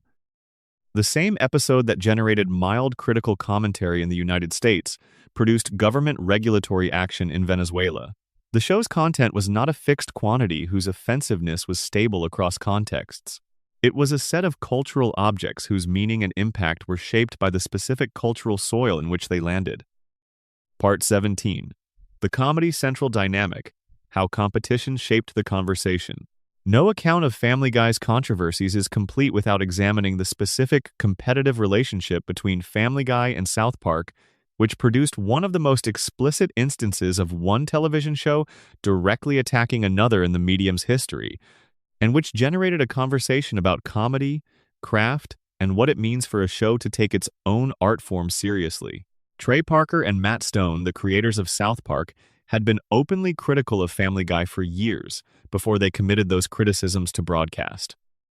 In interviews and public statements, they had expressed skepticism about the show's creative approach, specifically about the cutaway gag structure, which they felt substituted randomness for genuine comedic construction. Their argument, stated most directly in interviews following their two-episode response to Family Guy, was that a joke required a connection between setup and punchline, that the connection was where the actual comedy lived, and that Family Guy's cutaway structure frequently short-circuited this connection by substituting unexpected imagery for genuine comedic logic. The two-episode Cartoon Wars arc of South Park, which aired on April 5th and 12th, 2006, committed these criticisms to the broadcast record in a way that was difficult to ignore. The episodes include a sequence depicting Family Guy's writing process as a team of manatees who push idea balls around a tank, combining them randomly to generate jokes, with the implicit argument that this process produced comedy that was structurally equivalent to randomness, that you could replace any Family Guy cutaway with any other and the episode would function identically. McFarlane's public response to the South Park episodes was notably restrained, at least in public statements. He acknowledged that the criticism was pointed and that some elements of it were fair, while noting that South Park's own approach to comedy was not beyond critique. He did not, in any sustained public forum, make the argument that Parker and Stone were wrong about the specific claim regarding cutaway structure. What made the Cartoon Wars controversy significant for Family Guy's history was not the specific arguments it made, but the fact that it came from within the medium. This was not a parents' organization or a government official or an advertiser criticizing Family Guy's content. This was two showrunners who had built one of the most influential and critically acclaimed animated comedies of the same era, making a case that Family Guy was not, at its structural level, doing the creative work that good comedy required. The criticism arrived with a credibility that external criticism of the show's content did not carry. MacFarlane addressed this directly in subsequent years. In retrospect, his assessment of the cutaway gag's evolution on the show acknowledged that the form had taken on a life of its own, that what had been a deliberately deployed device in the early seasons had become a convention, and that conventions tend to operate on autopilot in ways that original choices do not. The Parker and Stone argument that the cutaways had become disconnected from genuine comedic construction gained force as the later seasons accumulated, because the later seasons provided the evidence for the argument that the earlier ones had not. The Cartoon Wars episodes themselves generated their own controversy, somewhat separated from their critique of Family Guy. The South Park episodes included planned depictions of the Prophet Muhammad that Comedy Central refused to allow, creating a censorship controversy that was, in many ways, more immediately intense than any specific Family Guy controversy of the same period. The irony that an episode attacking another show's content got censored was not lost on critics, and it gave MacFarlane a rhetorical opportunity to note that Family Guy had experienced its own version of network restrictions that South Park was now encountering firsthand. The relationship between the two shows was not entirely adversarial at every point. MacFarlane has expressed genuine admiration for Parker and Stone's work in contexts where the competitive pressure of the medium was less directly present. Parker and Stone, for their part, made arguments that were about craft rather than about personal hostility. The Cartoon Wars episodes were a form of criticism, and criticism, even pointed and public criticism, is different from contempt. The conversation they initiated about what animated comedy can and should do was a valuable one, even if the specific form of its initiation was aggressive. The broader effect of this competitive context on Family Guy's reception was to ensure that the show's formal properties, the cutaway structure, the relationship between plot and joke, the question of whether the show was telling stories or generating highlights were subjects of sustained critical attention rather than simply being accepted as the show's neutral, stylistic features. Parker and Stone made the cutaway gag a subject of critical analysis, and that analysis shaped how critics and viewers understood what they were watching in ways that persisted long after Cartoon Wars had aired. Part 18. The musical episodes and the controversies they generated. Family Guy produced musical content throughout its run. The show's first episode opened with a musical number, and MacFarlane's genuine love for the American songbook and for musical theater gave the show a musical ambition that occasionally crossed into territory that generated its own specific controversies. I Dream of Jesus, from Season 7, produced one of the show's more unusual copyright situations alongside its theological controversy. The episode features Peter discovering that the song Surfin' Bird by the Trashmen is being performed in a diner. His obsession with the song, which he treats as if he has never encountered anything like it, despite it having been a significant pop culture artifact for decades, generates a sustained joke about Peter's selective, cultural awareness. The Trashmen's original recording of Surfin' Bird, released in December of 1963, reached number 4 on the American pop charts and has since become one of the most recognized novelty songs in American popular music history. The Family Guy episode's extended engagement with the song, which runs to considerable length across multiple scenes, brought the song to the attention of a generation of younger viewers who had not encountered it in its original context. This renewal of interest generated conversations about the show's cultural influence as a vector for transmitting older American pop culture to younger audiences, and occasionally mentioned positive consequence of the show's deep investment in pop cultural references.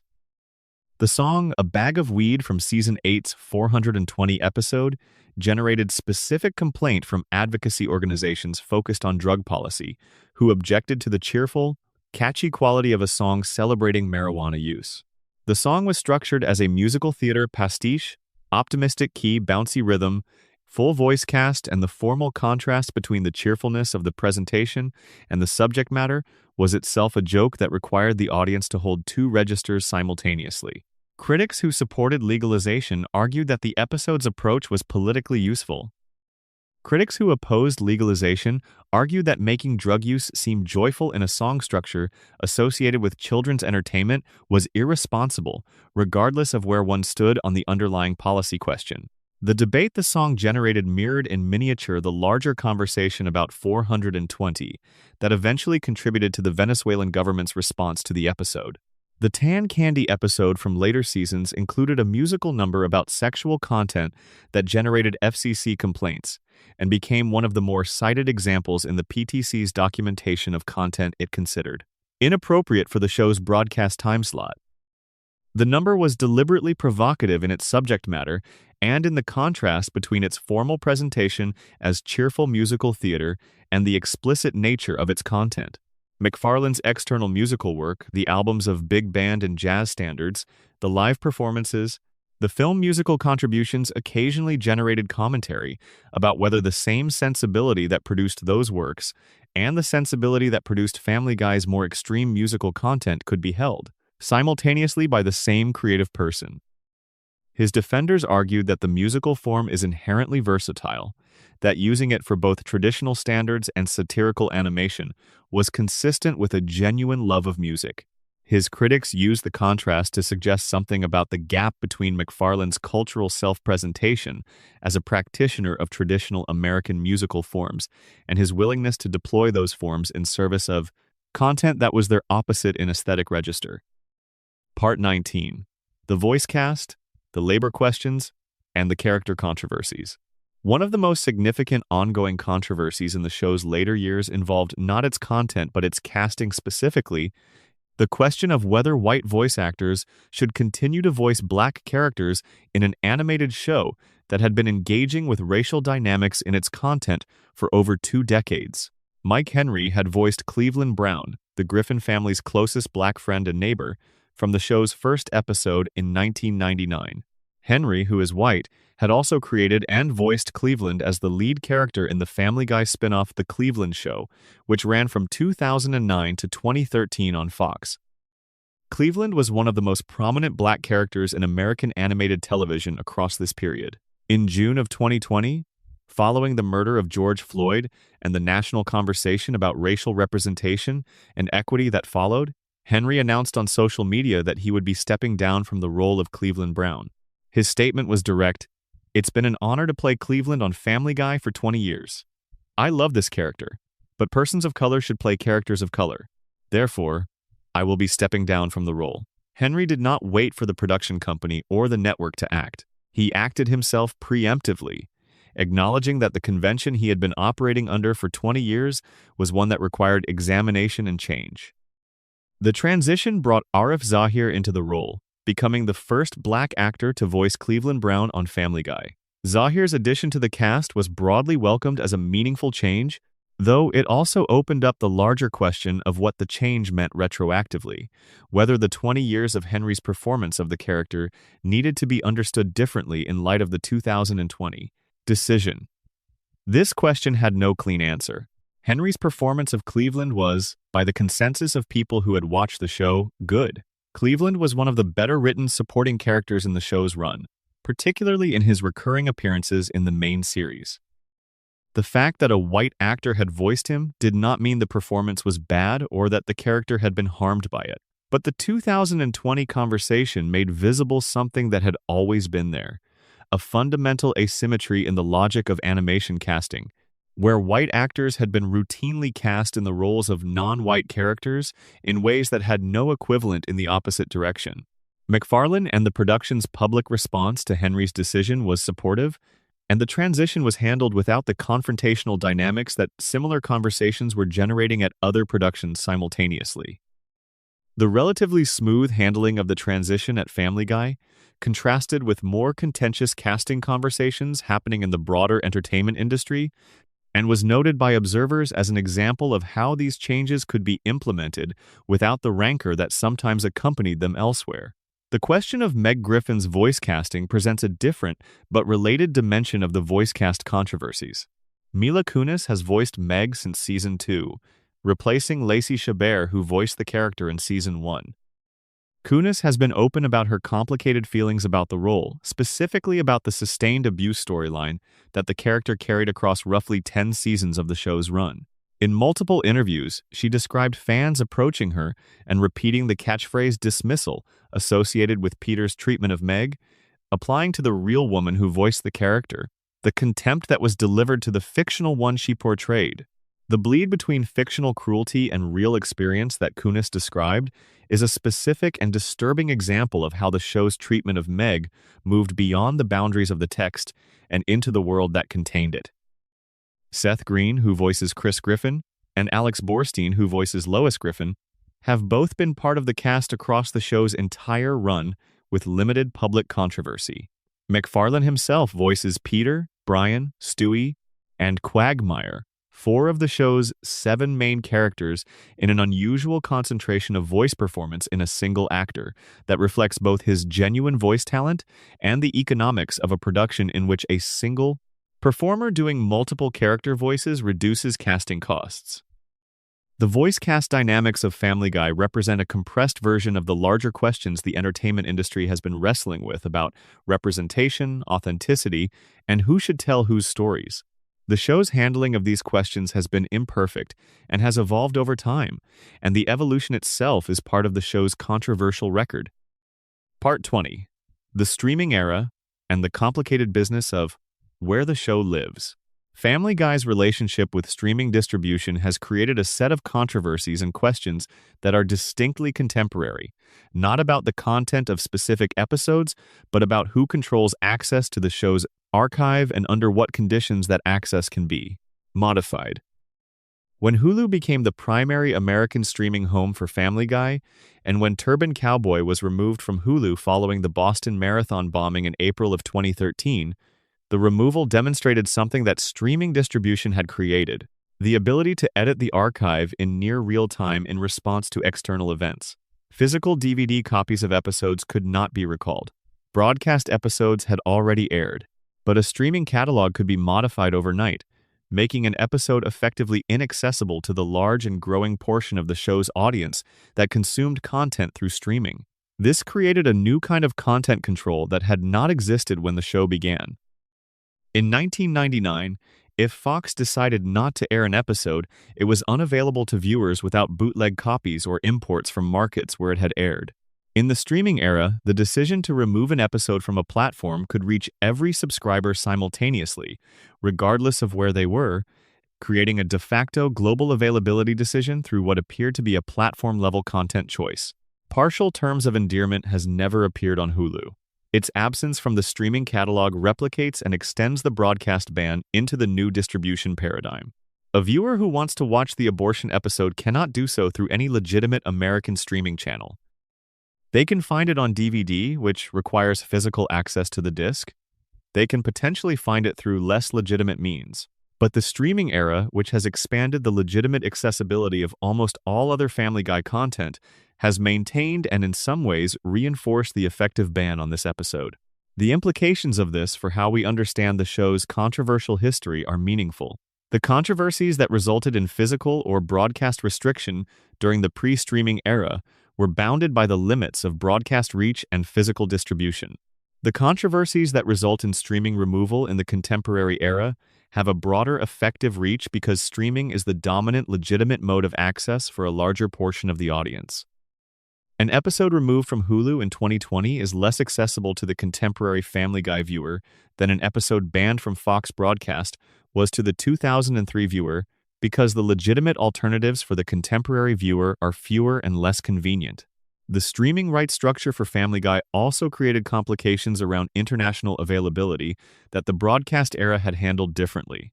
Hulu's American-only geographic restrictions meant that American viewers could access the show through Hulu, while international viewers were directed toward market-specific streaming deals. The episodes available on Disney Plus in various international markets did not always match the Hulu catalog. The Partial Terms of Endearment episode available on physical DVD in some international markets, while unavailable on any streaming service in any market, created the paradox of content that is simultaneously in the legitimate commercial catalog and unavailable through legitimate digital distribution. These structural questions about the streaming era's relationship to Family Guy's controversial history are not primarily about specific content. They are about control, access, and the specific ways that the business architecture of modern entertainment distribution shapes what the audience can see and under what conditions. The show's controversies in this dimension are less about what the writers put on screen and more about the institutional decisions that determine whether what the writers put on screen reaches the audience at all. Part 21. The Later Seasons and the Controversies That Got Quieter. As Family Guy entered its later seasons, the 20s, the stretch of production that followed the 2023 writers' strike and continued toward the multi-season deal announced in 2025, the nature of its controversies changed in a way that is itself worth examining. The show was generating fewer national headlines about specific episodes. The FCC complaint volumes, while still present, were no longer cresting in the organized campaign surges that had characterized the PTC-dominated years. The network decisions about specific content were being made with less public drama. This quieting of controversy was not primarily because the show had become less provocative. It was partly because the broader cultural context had shifted. Content that had seemed edge-pushing in 2005 had become more normalized by 2020. Both because Family Guy and shows like it had moved the Overton window of what animated comedy could do, and because the general cultural tolerance for graphic, crude, and politically provocative content had been changed by the broader transformation of the media environment. Content that had made watchdog organizations reach for their telephones in 2000 was simply part of the landscape of American entertainment by 2020. It was also partly because Family Guy's cultural centrality had diminished. A show that fewer people watch generates fewer controversies, not necessarily because it is less controversial in its content, but because the controversy requires reach to become controversy. The show that was reaching 8 million viewers per episode in 2005 and generating real national conversations about its content was reaching 700,000 viewers per episode by its 23rd season and generating much quieter conversations about much smaller things. The scale of the audience shapes the scale of the controversy. The show's engagement with genuinely new cultural territory in its later seasons, the rising prominence of artificial intelligence as a cultural concern, new conversations about gender and identity, the specific anxieties of the post-pandemic period produced content that was sometimes thoughtful and sometimes careless in ways that earlier seasons' content had also been sometimes thoughtful and sometimes careless. The character of Meg's more dignified treatment in later seasons reflected genuine growth in how the show understood itself. Individual episodes showed the writing staff engaging with contemporary concerns with varying degrees of success. The mega deal announced in April 2025, extending Family Guy through season 27 and the 2028 to 2029 television season, coinciding with the show's 30th anniversary, added a new chapter to the narrative. A show that was watching 700,000 viewers per episode was being guaranteed existence through its 30th year, not because those 700,000 viewers were worth preserving for their own sake, but because Family Guy as an intellectual property with its streaming catalog, its merchandise licensing, its international syndication, its brand recognition across 2 decades of global entertainment was worth far more to its parent company than any individual episode's viewership suggested. This is perhaps the final and in certain ways most clarifying context for the show's controversial history. The controversies that Family Guy generated across its run were, at their most fundamental level, evidence that the show existed in the world in a way that affected the world, that it was not merely entertainment consumed and forgotten, but content that collided with things people cared about in ways that produced real responses. By the time the mega deal was announced, the show's relationship with controversy had become quieter, more routine, less capable of generating the national conversations that the banned abortion episode or the Boston Marathon bombing had produced. The controversies of the show's later years were smaller because the show's presence in the cultural conversation was smaller, even as its commercial presence, its streaming catalog, its licensing, its brand remained substantial. The silence of the later years is, in its own way, as much a part of the controversial story as the noise of the earlier ones. A show that no longer generates much controversy has either learned from its past controversies and grown into something more careful and more thoughtful, or has simply aged past the point of cultural relevance that makes controversy possible. The evidence suggests that some of both is true for Family Guy. Conclusion: 25 years of going too far. We have spent a long time with this tonight. Longer probably than you expected when you started. Moving through more than a quarter century of one animated show's complicated relationship with the limits of what television can do and what comedy should attempt.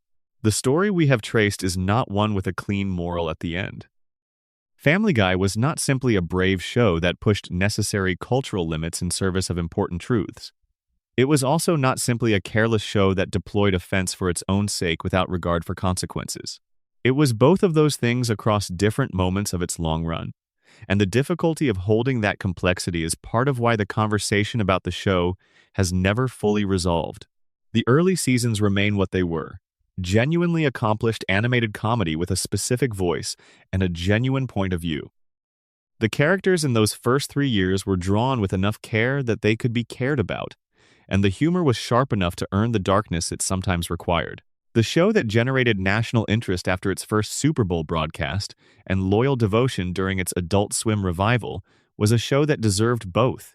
The controversies that followed were produced by a show that had inherited that reputation and was operating with varying degrees of fidelity to the creative standards that generated it. The When You Wish Upon a Weinstein delay reflected a network's excessive caution about content that, while imperfect in its execution, was clearly attempting satire rather than simply endorsing stereotype. The permanent ban on partial terms of endearment reflected institutional timidity about a politically charged subject in a country where that timidity made commercial sense, even if it made no creative sense. The September 11th edits were the unavoidable consequence of content produced in one world encountering a different world. The Boston Marathon situation was the consequence of dark comedy's vulnerability to bad faith manipulation in the specific conditions of early social media. The domestic violence episode was a genuine failure of care about material that required care. Brian's death and resurrection was a commercial calculation that the audience recognized correctly. Meg's treatment was a decade-long creative failure that the show eventually recognized and addressed. Each of these controversies tells you something about the show. Taken together, they tell you something about the specific cultural moment in which Family Guy existed, about what American broadcast television could and could not do, about who got to define those limits and through what mechanisms, about the specific vulnerabilities and strengths of dark comedy as a form, and about what happens when a creative voice that started with genuine ambition and genuine craft operates for long enough under conditions that gradually dilute the care required to justify the ambition. Family Guy made America uncomfortable about itself for over 25 years. That is not nothing. The discomfort was not always productive, and it was not always earned, and it was sometimes delivered at the expense of people who deserved better from a show that was capable of better. But a show that provokes genuine response, even when that response is criticism or anger or grief, is a show that exists in the world in a way that matters. The golden years are still there. The characters as they originally were. The writing as it was when the writer who created them was most fully present in the work. Those seasons are worth your time. They are worth the complicated history that followed them. And the complicated history that followed them is worth understanding, because understanding how something good can become less good over time through specific decisions, specific pressures, specific compromises is one of the ways we learn how to recognize what makes good things good, and why preserving that goodness requires constant active attention. Take that with you. Let the night settle around you again. There is nowhere you need to be right now.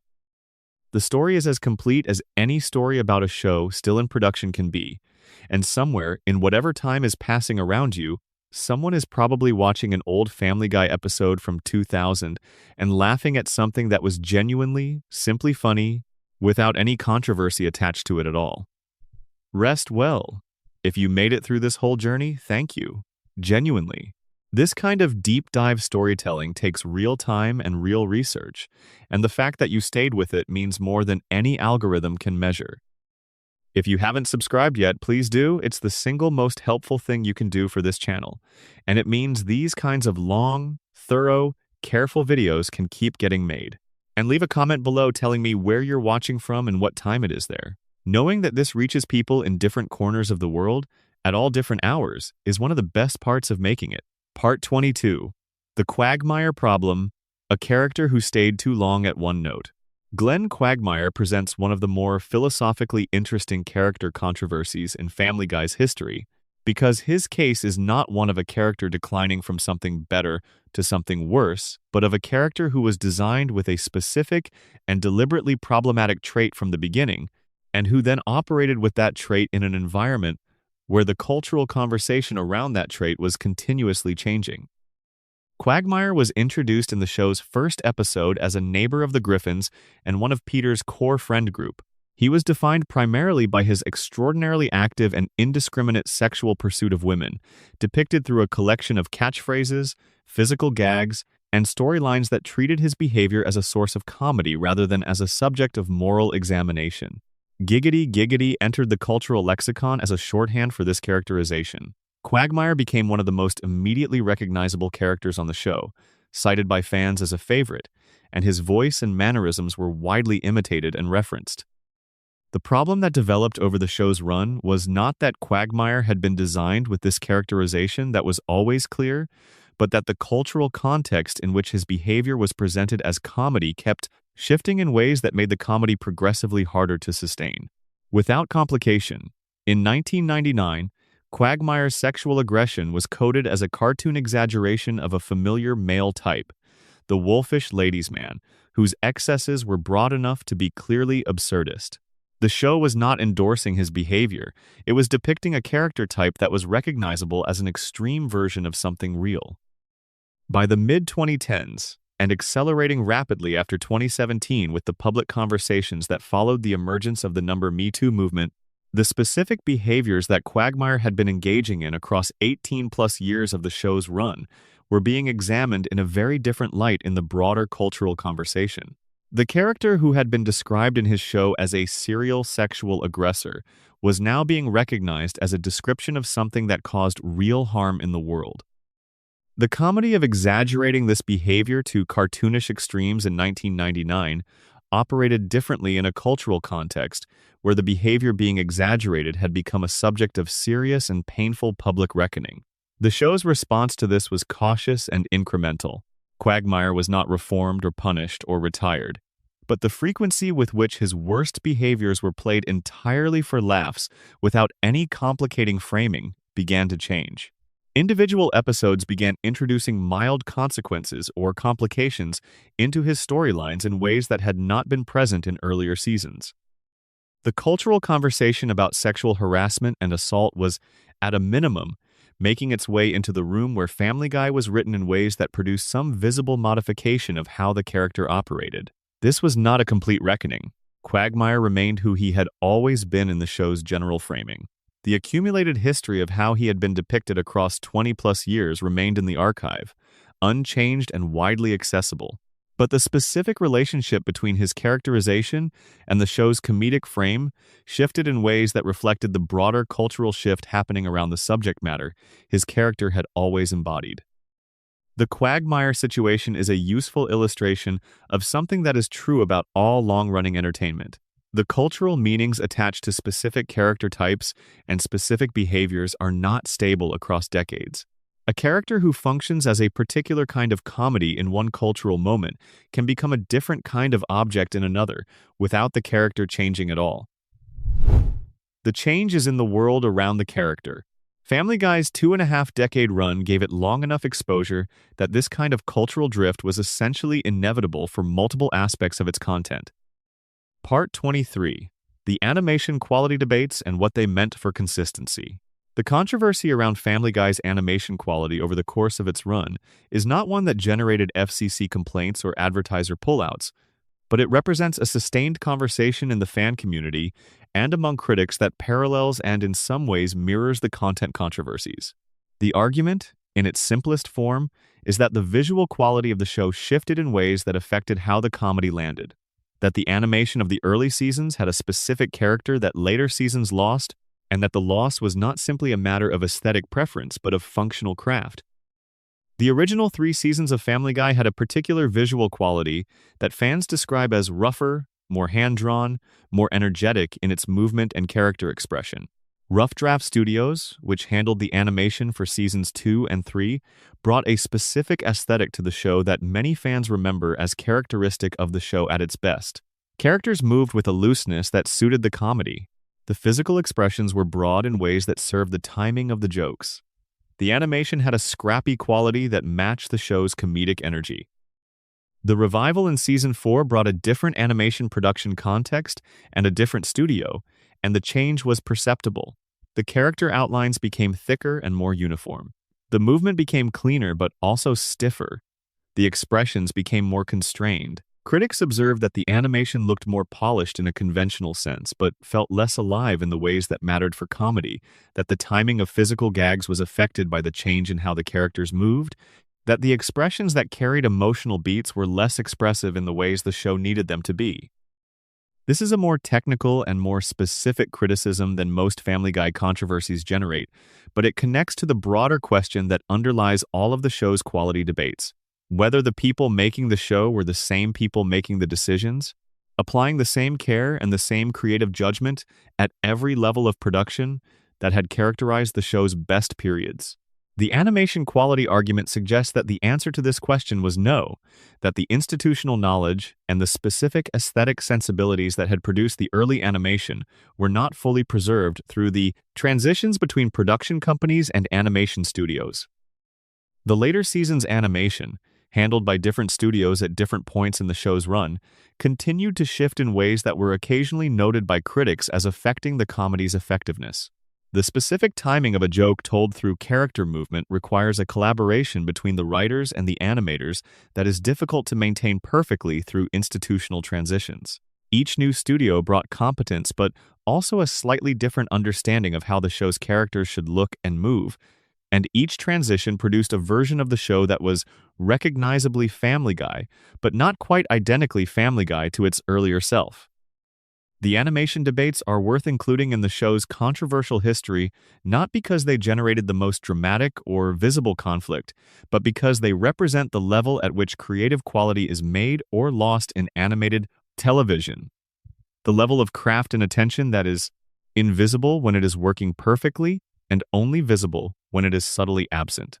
The show's decline, to the extent that it can be understood as a decline, happened at every level of production simultaneously, and the animation quality debates are the evidence of that decline at the level that was farthest from the public conversation but closest to the actual experience of watching the show. Part 24. The Cleveland Show Spin-off and Its Complicated Legacy.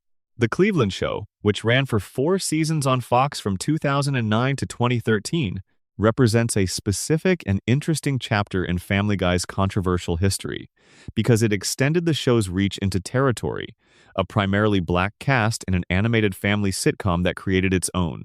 Sustained conversation about representation, authenticity, and what it means to build a spin-off around a character defined largely by ethnic stereotype. Cleveland Brown, as he appeared in Family Guy from the show's beginning in 1999, was a character defined by a specific set of traits: soft-spoken, gentle, slow to anger, possessed of a self-deprecating quality that made him the most good-natured of Peter's friend group. He was voiced by Mike Henry, who is white. His blackness was not the primary subject of his characterization in Family Guy. He was defined more by his personality traits than by his race, but neither was it absent from how the show depicted him. The Cleveland Show proposed to take this character out of the Griffin family's social orbit, move him back to his hometown of Stool Bend, Virginia, and build a family sitcom around him with a primarily black supporting cast. The premise was constructed to give the show's creative team an opportunity to work in a different cultural context from the predominantly white world of the Griffin family's neighborhood. The show brought in black writers, cast black actors in supporting roles, and made a genuine attempt to build something that felt grounded in a specific cultural experience, rather than in the kind of generalized animated family sitcom format that Family Guy occupied. The reviews were mixed, and the mixed reception illuminates a genuine tension that the show could not fully resolve. The core problem that critics identified was structural. A show built around a character who had been defined in his original context by traits that many critics read as themselves stereotypical. The gentle, deferential black friend in a white character's social circle was trying to reframe that character as the lead of his own story, without fully addressing the assumptions embedded in how he had originally been characterized. Cleveland Brown had been designed, in Family Guy, to function in a specific supporting role. The Cleveland show asked him to carry a show on his own, and the transition revealed that the original characterization had not provided the foundation for that kind of lead character work. The show also faced the genuine difficulty of what it means for a production built around a white creator's vision to engage authentically with Black American cultural experience. MacFarlane, Mike Henry, and Seth Green, who created the show together, brought genuine effort and genuine care to the enterprise. But the result was, by the consensus of critics and audiences, a show that felt slightly outside the experience it was depicting, not malicious in its inauthenticity, but not fully inside the cultural world it was trying to inhabit. The Cleveland show was canceled after 4 seasons and a total of 88 episodes. Its cancellation was handled without the kind of drama that had accompanied Family Guy's cancellations, partly because the show had never achieved the audience attachment that made Family Guy's cancellations into events. Cleveland Brown returned to Family Guy after the show's cancellation and has continued as a recurring presence in the Griffin family's social world. The legacy of the Cleveland show for Family Guy's controversial history is indirect but real. It demonstrated the specific challenges and specific responsibilities that come with animated shows trying to center characters from communities that are not well represented among the show's primary creative teams. The conversations it generated were part of the broader industry conversation about representation that eventually produced the 2020 decision regarding Mike Henry's voice acting. And that has continued to shape how Family Guy and animated television generally understands its obligations around authentic representation of diverse characters. Part 25. The Political Shift and the Audience It Lost. Family Guy's political content has been a source of controversy throughout its run, but the nature of that controversy shifted in a specific way during the 2010s that is worth tracing carefully because it describes something about how the show's political humor changed and what that change costed in audience terms. In the early seasons of the show, the political humor was bipartisan in a specific way. It was irreverent toward everyone and took no position more seriously than its utility as a target for satire. Politicians from both parties were mocked. Political institutions were treated with the skepticism that satire requires. The humor was funny to people across the political spectrum because the targets were distributed across it. Brian Griffin's liberalism, as noted earlier, began taking up more space in the show's storytelling as the revival years progressed. By seasons 7 and 8, Brian had become the primary vehicle for the show's political commentary, and that commentary was increasingly one-directional. Brian argued for liberal positions. Conservative positions were represented primarily through caricature and dismissal. The show had gone from bipartisan irreverence to something that more closely resembled partisan alignment. This shift generated 2 distinct controversies. The first, from conservative viewers and critics, was that the show had abandoned the equal opportunity irreverence that had made it appealing across political lines and had become a vehicle for left-of-center political commentary, delivered through the guise of animated comedy. This criticism was not entirely unfair. Brian's speeches, in the seasons when they were most prominent, did not read as neutral satire. They read as the writer's political views being articulated through a character who had been given sufficient moral authority in the show's internal logic to make those views carry weight. The second controversy, somewhat paradoxically, came from critics on the left who found Brian's liberalism to be shallow and self-serving, that the show was deploying liberal political positions as character signifiers without the genuine engagement with the ideas that would make the liberalism meaningful. Brian was liberal because being liberal was part of how he performed sophistication and intelligence. The liberalism was aesthetic rather than substantive. A character who held liberal positions while consistently behaving in ways that contradicted liberal values. Exploiting women, treating his friends badly, prioritizing his own comfort over his stated principles was a different kind of political statement than the show seemed to intend. Both sets of criticisms had merit. The show had not become a vehicle for consistent, coherent political messaging. It had become a vehicle for political positioning that was inconsistent and often undermined by the character behavior that surrounded it. The result was political content that was dissatisfying across the spectrum, too partisan to generate the bipartisan laughter that the early seasons had achieved, and too incoherent to carry the political weight that partisan comedy requires to be effective. The audience consequences were real. The period during which Brian's political soapboxing was most prominent corresponds to a period of accelerating ratings decline. This does not prove that the political content caused the decline. Many factors contributed to the show's viewership losses, but it suggests that the specific way the show was engaging with politics was not winning new viewers and was giving some existing viewers a reason to disengage. MacFarlane's own political views, expressed with increasing directness on social media and in public statements across the 2010s and 2020s, were genuine and consistent. His support for science funding, his opposition to climate change denial, his criticism of Fox News while working for Fox Broadcasting, these were the positions of a person who held them sincerely, not a media personality performing controversy for attention. But the show's deployment of those positions through Brian Griffin was never as effective as the positions deserved, partly because the character carrying them had been written with enough contradictions to undermine the persuasive force of anything he said. Part 26. Legacy, what endures, and why any of it mattered.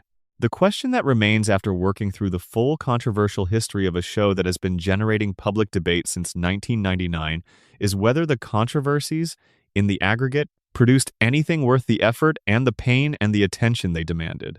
The honest answer is that they produced several things. They produced a detailed and vivid record of what American broadcast television was willing and unwilling to do across a specific 25-year period. The specific episodes that were banned or restricted, the specific FCC processes that were invoked, and what they revealed about how those processes actually worked, the specific cultural moments that turned particular pieces of content from comedy into crisis, all of this is a record of where the limits were and who defended them and what happened when those defenses were tested. That record has value independent of any position on whether those limits were in the right places. They produced real conversations about things that mattered. The domestic violence episode generated advocacy responses that articulated, clearly and publicly, why the episode's framing was harmful and what more responsible handling of the subject matter looked like. The treatment of Meg Griffin generated conversations about how comedy about cruelty can normalize cruelty conversations that were difficult and important, and that eventually contributed to the show's changing how it treated the character. The voice acting reckonings of 2020 generated conversations about representation and authenticity in animated television that extended far beyond Family Guy and produced real changes in how the industry thought about casting. The controversies were not inert cultural events. They had consequences. They also produced a kind of cultural literacy about the specific mechanisms through which entertainment content can both reflect and shape cultural attitudes. The FCC complaint dynamics, the revelation that organized campaigns could dramatically inflate apparent public objection, told something important about how regulatory systems can be gamed by organized minorities. The streaming removal of Turban Cowboy demonstrated something important about how the business architecture of modern entertainment distribution shapes access to the cultural record. The social media dynamics around Brian Griffin's death and resurrection demonstrated something important about how emotional audience investment can be manufactured and depleted. None of this required Family Guy to be particularly good or particularly admirable. The show's controversial history is instructive regardless of whether you think the show was worth watching. The history teaches through the consequences of specific decisions, and those decisions are worth understanding especially when they were poor ones. The early seasons of Family Guy remain what they were. They stand as the proof of what the creative principle underlying the show could produce when it was applied with care, craft, and genuine commitment to telling stories about people that resonated because the people were recognizable and the stories had real emotional stakes. Those seasons are not diminished by what came after them. They are simply framed by it, which is different. The show will continue. The mega deal announced in 2025 has guaranteed its institutional continuation through the 30th anniversary and beyond. Whether the seasons that follow will be able to recapture something of what the early seasons had, or whether the show will continue as a competent maintenance of a long-established property, remains to be seen. The history suggests caution about optimism, but the history also contains surprises moments in later seasons that were genuinely good, genuinely careful, genuinely worthy of the early reputation that suggests the potential, at least, was never entirely absent. The night is long enough for all of this. The story is complicated enough to deserve the time. And somewhere in the 25-plus years of this show's existence is a version of it that was worth the controversy it generated, and a version of it that generated controversy it didn't deserve to generate, and a version that generated controversy it brought entirely on itself through carelessness and indifference to consequences. All three versions are in the archive. They will be there tomorrow. And when you sit with any of it, it is worth knowing the full context: the bans, the edits, the strikes, the advertisers, the advocacy groups, the petitions, the reversals, the reckoning, because context is where the meaning lives, and meaning is what makes any of this worth your time. Rest well. If you made it all the way to the end of this one, you are exactly the kind of person this channel exists for. Thank you for your time and your attention, both of which are genuinely valuable and genuinely appreciated. If you're not subscribed, please subscribe. It makes a real difference in how this sort of long-form content reaches the people who want it. And drop a comment with where you're watching from and what time it is wherever you are. Those small notes about geography and time mean a lot. Part 27. The Simpsons crossover and what it revealed about both shows. In November of 2014, something happened in American animated television that had been anticipated, discussed, and speculated about for the better part of a decade. Family Guy and The Simpsons produced a crossover episode, The Simpsons Guy, which aired on the 28th of September 2014, ran for approximately 55 minutes, effectively a double-length episode, and brought the Griffin family and the Simpson family into direct contact for the first time in the history of either show. The episode generated controversy in specific and illuminating ways. The response from fans and critics was divided along lines that revealed a great deal about what each show's audience believed about its show's identity and cultural standing. Simpsons fans who were protective of the show's cultural legacy objected on the grounds that Family Guy was not worthy of the crossover, that the formal equivalence implied by the collaboration gave Family Guy a legitimacy that it had not earned. The Simpsons, in this view, was the show that had created the template for what adult animated comedy in America could be, that had sustained genuine creative achievement across a significant portion of its very long run, and that brought a history of critical acclaim and cultural influence that Family Guy's history did not match. Associating the two shows as peers, the argument went, diminished The Simpsons without elevating Family Guy. Family Guy fans who felt the reverse objected on the grounds that the crossover was being managed in a way that subtly positioned the Griffins as inferior to The Simpsons, that the narrative logic of the episode gave the Springfield characters moral and intellectual authority over their Griffin family counterparts in ways that felt like the older show being condescending to the newer one. What the crossover actually produced, from a content standpoint, was a lengthy episode that was fitfully funny, that delivered several moments of genuine wit from both casts, and that spent a significant portion of its running time making explicit and self-aware jokes about the relationship between the two shows, and the accusations of Family Guy copying The Simpsons that had followed Family Guy since its first season. This self-awareness was the most interesting thing about the episode. It acknowledged the comparative standing of the two shows directly, rather than trying to pretend the comparison did not exist, and it did so through humor that worked sometimes and did not work others. The Simpsons comparison had always been part of Family Guy's controversial identity in ways that were separate from any specific content controversy. Critics who argued that Family Guy was derivative of The Simpsons had been making that argument since 1999. MacFarlane's defense that both shows were drawing on the same tradition of animated family sitcom comedy and that derivation was not the same as copying was a reasonable one. But the accusation persisted partly because it contained enough truth to sustain it. Both shows had a bumbling working-class father, an attractive, intelligent wife, a problematic teenage daughter, a younger son, and a baby. Both were set in fictional small American towns. Both used pop cultural references as a source of humor.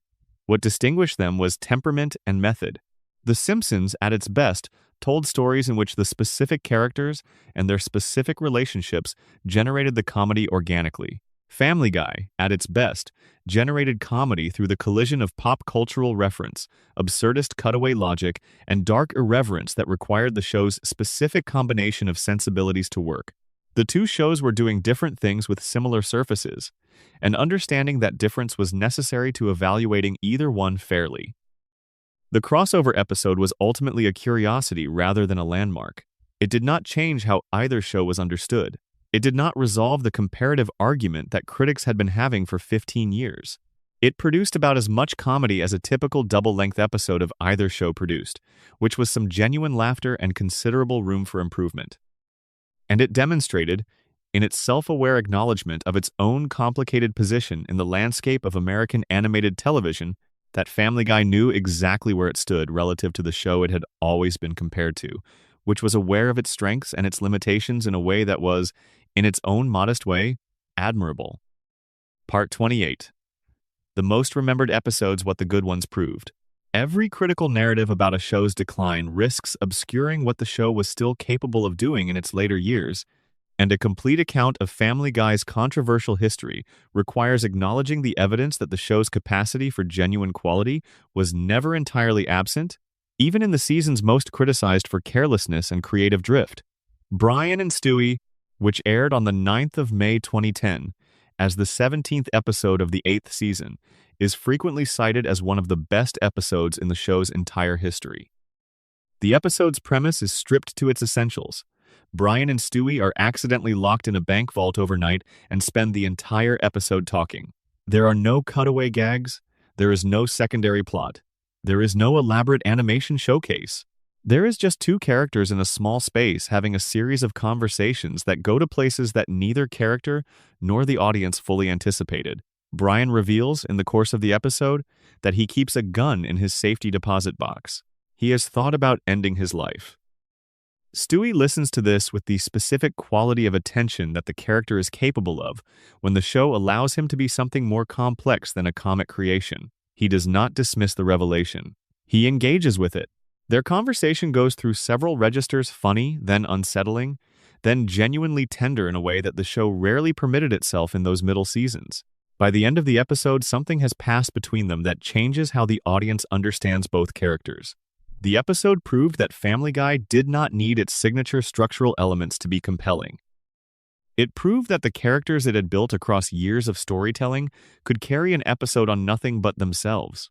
And it proved that the writers, when they chose to, could bring real care and real craft to material that required it. Road to the Multiverse, from the same season, is another example of the show at its inventive best in the later years.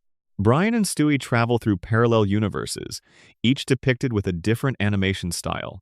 A universe drawn in the style of Disney's classic animation, a universe where humans evolved from dogs rather than primates, a universe operating on Flintstones logic, a universe rendered in the crude animation of early internet cartoons.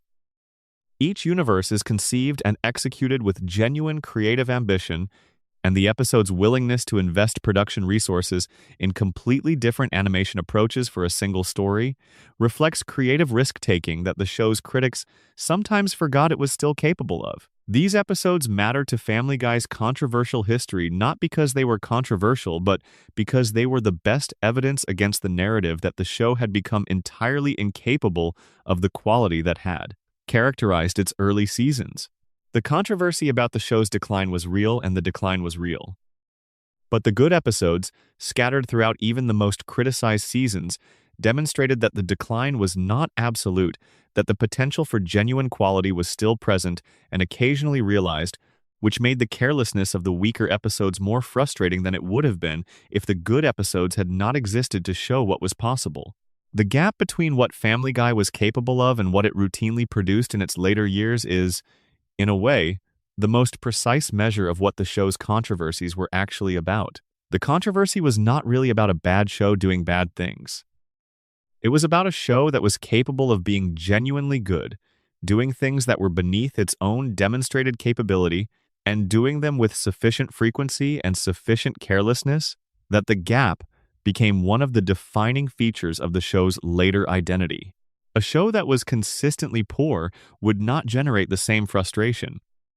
It is precisely because Family Guy showed, episode after episode, year after year, that it could do better, could tell real stories, could develop real characters, could deploy its structural innovations in service of genuine comedy and genuine emotion, that the failure to consistently do those things generated the intensity of feeling that characterized the conversation about the show's decline. The best episodes are the measure against which everything else should be understood. They are not footnotes to the controversy. They are the reason the controversy existed in the form it did.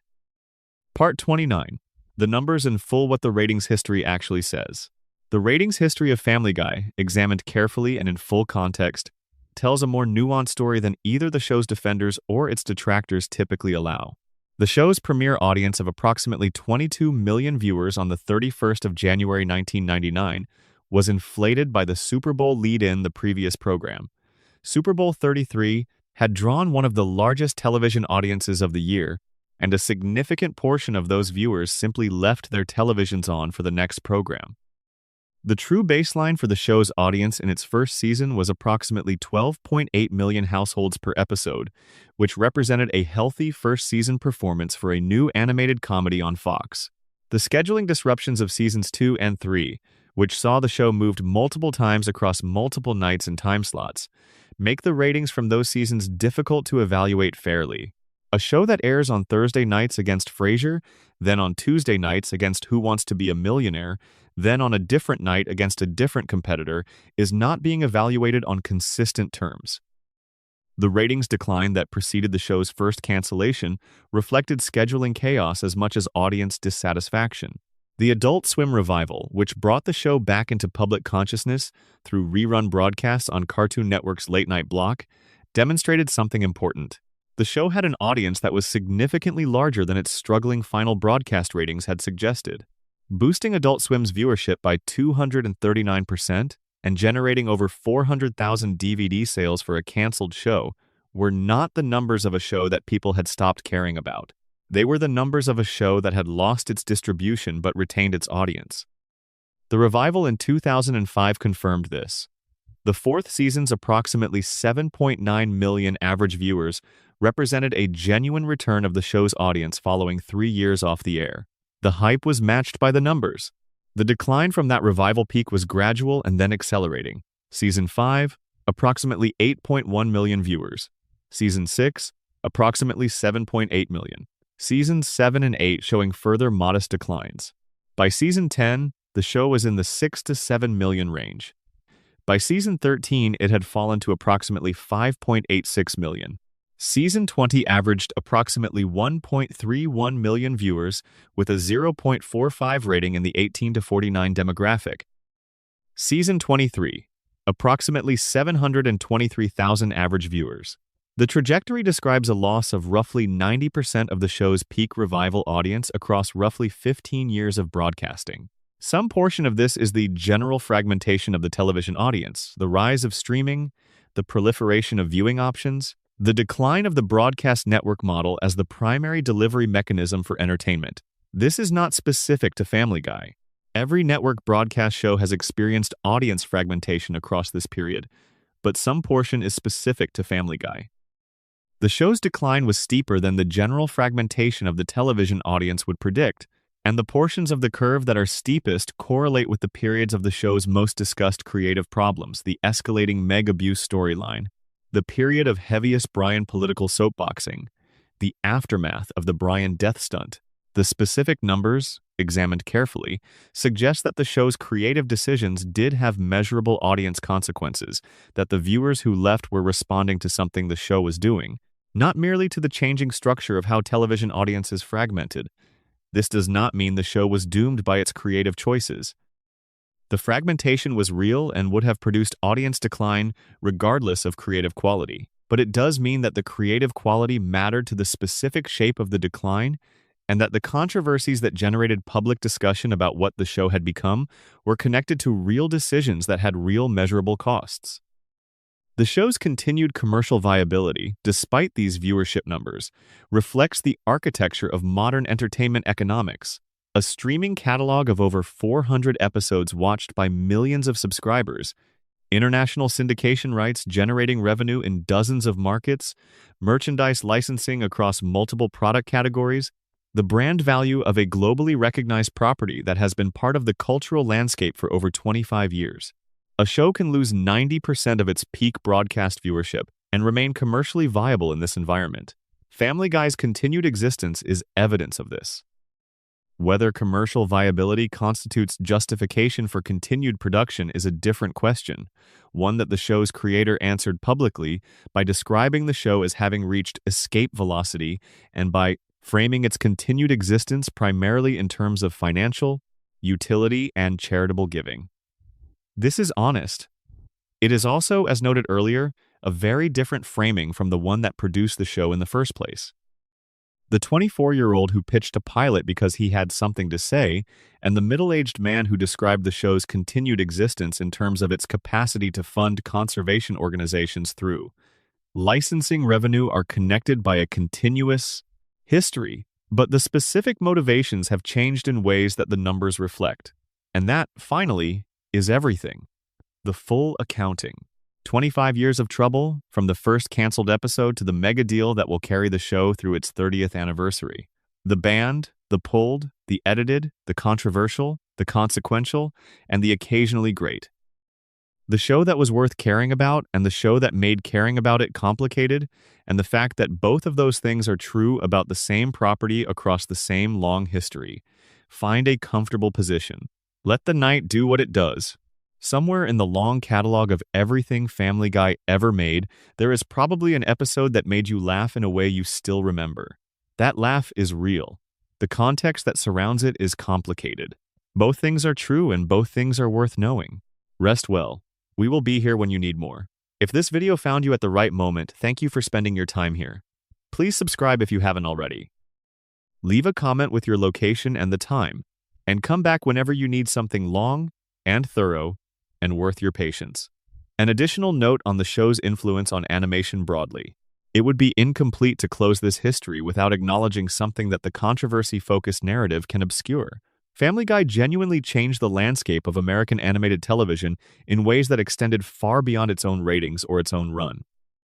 The show's success in the post-revival period, combined with the viral clip culture it helped pioneer on early YouTube, demonstrated something that the animation industry had underestimated: that audiences for adult animated comedy were larger and more diverse than conventional wisdom had suggested, that content produced for late-night broadcast could develop significant weekday replay audiences through digital distribution, and that the specific formal properties of animated comedy, the cutaway gag, the rapid cultural reference, the absence of the physical limitations that constrain live-action storytelling could be exploited in ways that generated genuine audience attachment. These lessons were not just absorbed by the shows that were explicitly Family Guy descendants. They circulated through the industry and contributed to the broader expansion of adult animated comedy as a commercially viable genre across broadcast, cable, and eventually streaming. American Dad, Bob's Burgers, Archer, Rick and Morty, Big Mouth. The landscape of ambitious adult animation that developed in the decade following Family Guy's revival was built in a space that Family Guy had helped create, not by direct imitation, but by demonstrating that the space existed and that audiences would fill it. The controversies contributed to this influence in their own way. A show that generated the kind of cultural conversation that Family Guy generated: the PTC campaigns, the FCC processes, the periodic national headlines about specific episodes, was a show whose existence had been demonstrated to matter to people outside its immediate audience. That demonstration of mattering, even when the mattering took the form of organized opposition, was itself a kind of proof that the form was vital enough to fight about. Animation as a medium for serious cultural engagement, for dark comedy with real stakes, for stories about adult life and adult relationships and adult failures, these possibilities were not invented by Family Guy. But the show's sustained commercial success and sustained cultural presence contributed to the normalizing of those possibilities in American entertainment in ways that the industry's subsequent history has confirmed were real and lasting. The influence of the show's worst habits was also real and lasting, unfortunately. The cutaway-heavy structure that critics identified as lazy in Family Guy's later seasons was adopted with insufficient critical examination by numerous subsequent animated comedies that mistook the form for the content and produced extended collections of disconnected gags with thin, narrative frames in the belief that this was what had made Family Guy successful. What had made Family Guy successful was the combination of genuine character investment, specific comedic sensibility, and structural innovation working together in its best episodes. The structure alone, divorced from those other elements, produced the diminished results that critics had always predicted the structure would eventually produce when overused. The show's influence on what came after it is, like most of the show's history, complicated and two-directional. It opened possibilities and it established bad habits. It demonstrated what animated comedy could do, and it normalized ways of doing it that made the demonstration harder to build on well. Both parts of this legacy are present in the contemporary landscape of American animated comedy, visible to anyone willing to look for them. This is, in the end, what most genuine cultural influence looks like. Not a clean gift of new possibilities to later generations, but a complicated bequest of open doors and accumulated mistakes, of achievements that subsequent practitioners can build on and failures that subsequent practitioners are obligated to learn from. Family Guy's controversial history is part of that bequest. Understanding it is part of knowing what to do with what it left behind. A note on the archive and why it matters. There is one last thing worth saying before this ends, and it is about the relationship between archives and memory, between what is preserved and what is remembered, and why the specific archive of Family Guy's history with all its controversies, its bans, its modifications, its retrievals, and its permanent exclusions matters in ways that extend beyond the show itself. We are living through a period in which the relationship between entertainment archives and public access has become genuinely complicated in new ways. Streaming services can add and remove content with a few clicks. Algorithms determine what surfaces in recommendations and what sinks into practical invisibility. Episodes that were widely seen when they broadcast can become effectively inaccessible when they are removed from streaming catalogs, because the physical media that once provided a permanent access route for any broadcast content has become a minority distribution method. Family Guy's archive in this context is an interesting case study. The show has over 400 episodes across more than 25 seasons. The vast majority of them are accessible through legitimate streaming services in most markets. A small number are not, most prominently partial terms of endearment, which is available on physical media in some markets but absent from streaming catalogs in all of them. The 9-year absence of Turban Cowboy from Hulu, during which an episode that millions of people had watched on broadcast television became practically inaccessible through legitimate digital channels, was a demonstration of how quickly accessibility can change in the streaming era. This matters for how we understand the show's controversial history, because the archive is not static. The record of what Family Guy did and said and how it engaged with the world is not a fixed document. It is a managed collection of content whose composition is subject to ongoing decisions by institutions, networks, streaming services, production companies, studios that have commercial interests in those decisions. An episode that is removed from a streaming service has effectively been removed from the primary way that most people now encounter television, even if its physical media existence technically prevents it from being called lost. The history I have spent this long, quiet video tracing is a history that lives in an archive whose integrity is not guaranteed. The episodes we have discussed are accessible today. The information about why they were controversial, why some were removed and others modified, and others simply run without consequence, is accessible today. Tomorrow, or next year, or 5 years from now, some of that may change not because the history changes, but because the institutions that control access to the records of the history make different decisions. The importance of documenting this history thoroughly, while the full picture is available, is something worth sitting with as you consider the broader question of what entertainment history means and why it matters. Comedy has always been one of the sharpest tools for examining a culture in real time. The record of what comedy was and was not allowed to do, what crossed lines and what fell short of them, what endured and what was pulled back. This record is part of the cultural history of the period in which it was produced. Family Guy's controversial archive, in all its messiness and inconsistency and occasional genuine achievement, is part of the record of what American culture looked like in the first quarter of the 21st century. That record is worth preserving and worth knowing, and worth the considerable time it has taken both of us to move through it tonight. The show will continue. The archive will continue to evolve. The controversies, if the past is any guide, will continue as well, because a show that has been generating them for 25 years is unlikely to stop as long as it is still being made by people who are willing to keep trying things that require trying. What will not continue forever is the specific window we have right now into the full, complicated, contradictory history of everything the show has produced and everything that history has meant. The window is open now. The night is still quiet around you. And the story, as complete as any story about an ongoing thing can be, is in your hands. Rest now. Thank you for watching Uncle Guy Lore. If you enjoyed this journey through one of the longest and most complicated controversial histories in American television animation, please like the video and subscribe to the channel. Drop a comment with where in the world you're watching from and what time it is there right now. It genuinely means something to see those notes come in from different corners of the planet. See you in the next one.